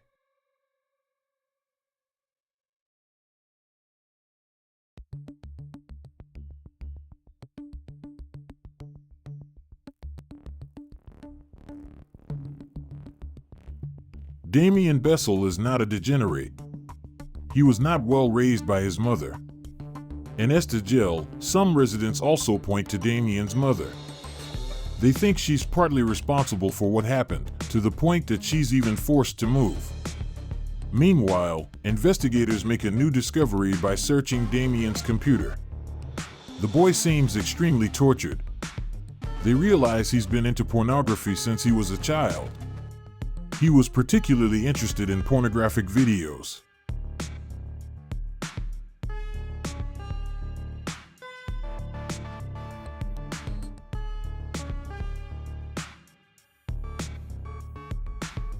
A necrophilic video is a video that shows sexual acts with deceased people, with corpses.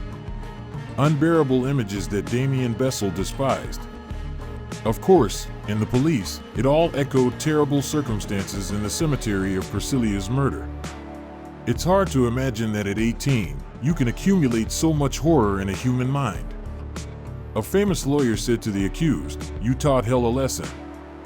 Damien Bessel, in this case, taught us a few lessons. It's a question of who he is, but fundamentally, who he will become.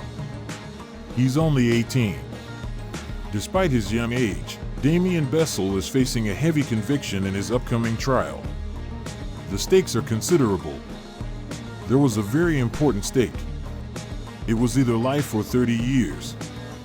And his family doesn't want him to suffer a perpetual sentence for the biggest killer in France.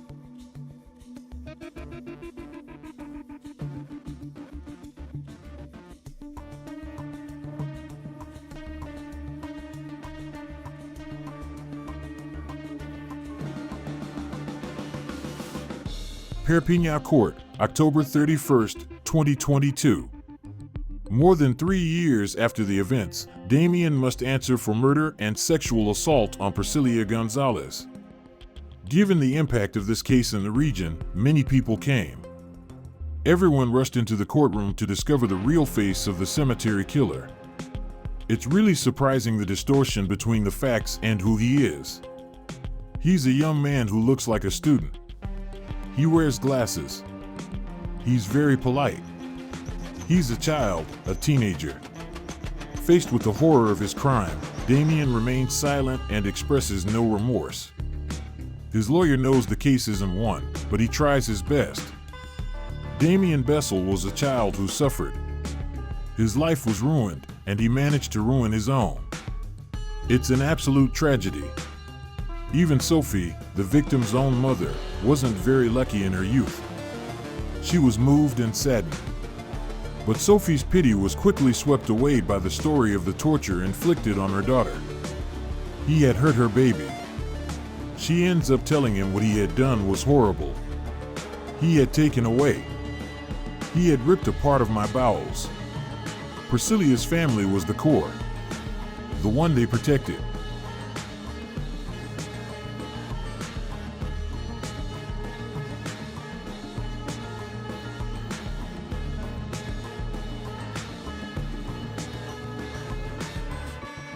On the second day of the hearing, while the jury is torn between feelings of horror and compassion, the trial is reversed. The accused stands up and asks to speak. Damien says in the box that if he doesn't lock her up, he'll start all over again. She said, "I'm glad you locked me up, or I wouldn't be locked up." He said that. Everyone in the room heard him. It's really cold in the back. If he hadn't been locked up, wouldn't he become a serial killer? He says it himself. He admits it. I could kill other people. Women, men, it doesn't matter. For the jury, it's worth being clear that he's a serial killer in power in front of them. A unique case for an accused of his age.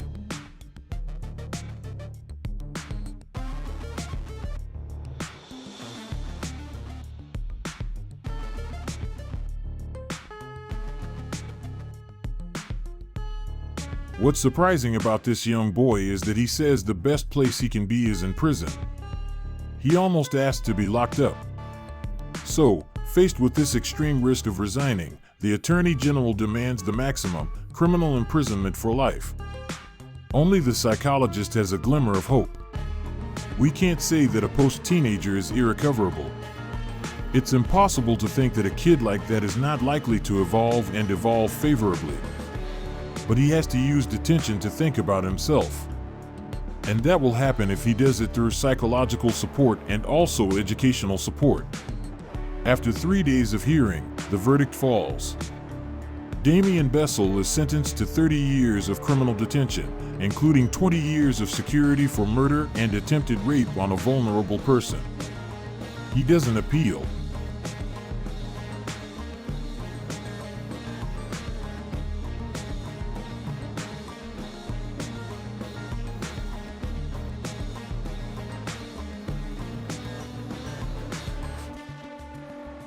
Even if several years have passed since Priscilla's death, the small village of Estegel remains murdered by this tragedy.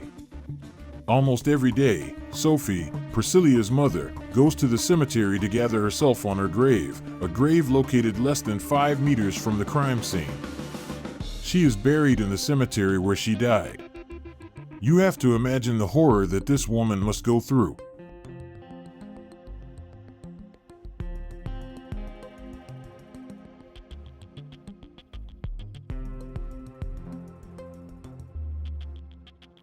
Every time she visits and buries her daughter's grave, she ends up in the same place where she died. There were times when she couldn't get up, and she fought for them, for her children, and for her grandchildren. Sophie Gonzalez was never annihilated by the brutal disappearance of her daughter. But surrounded by her own, she found the strength and courage to continue living.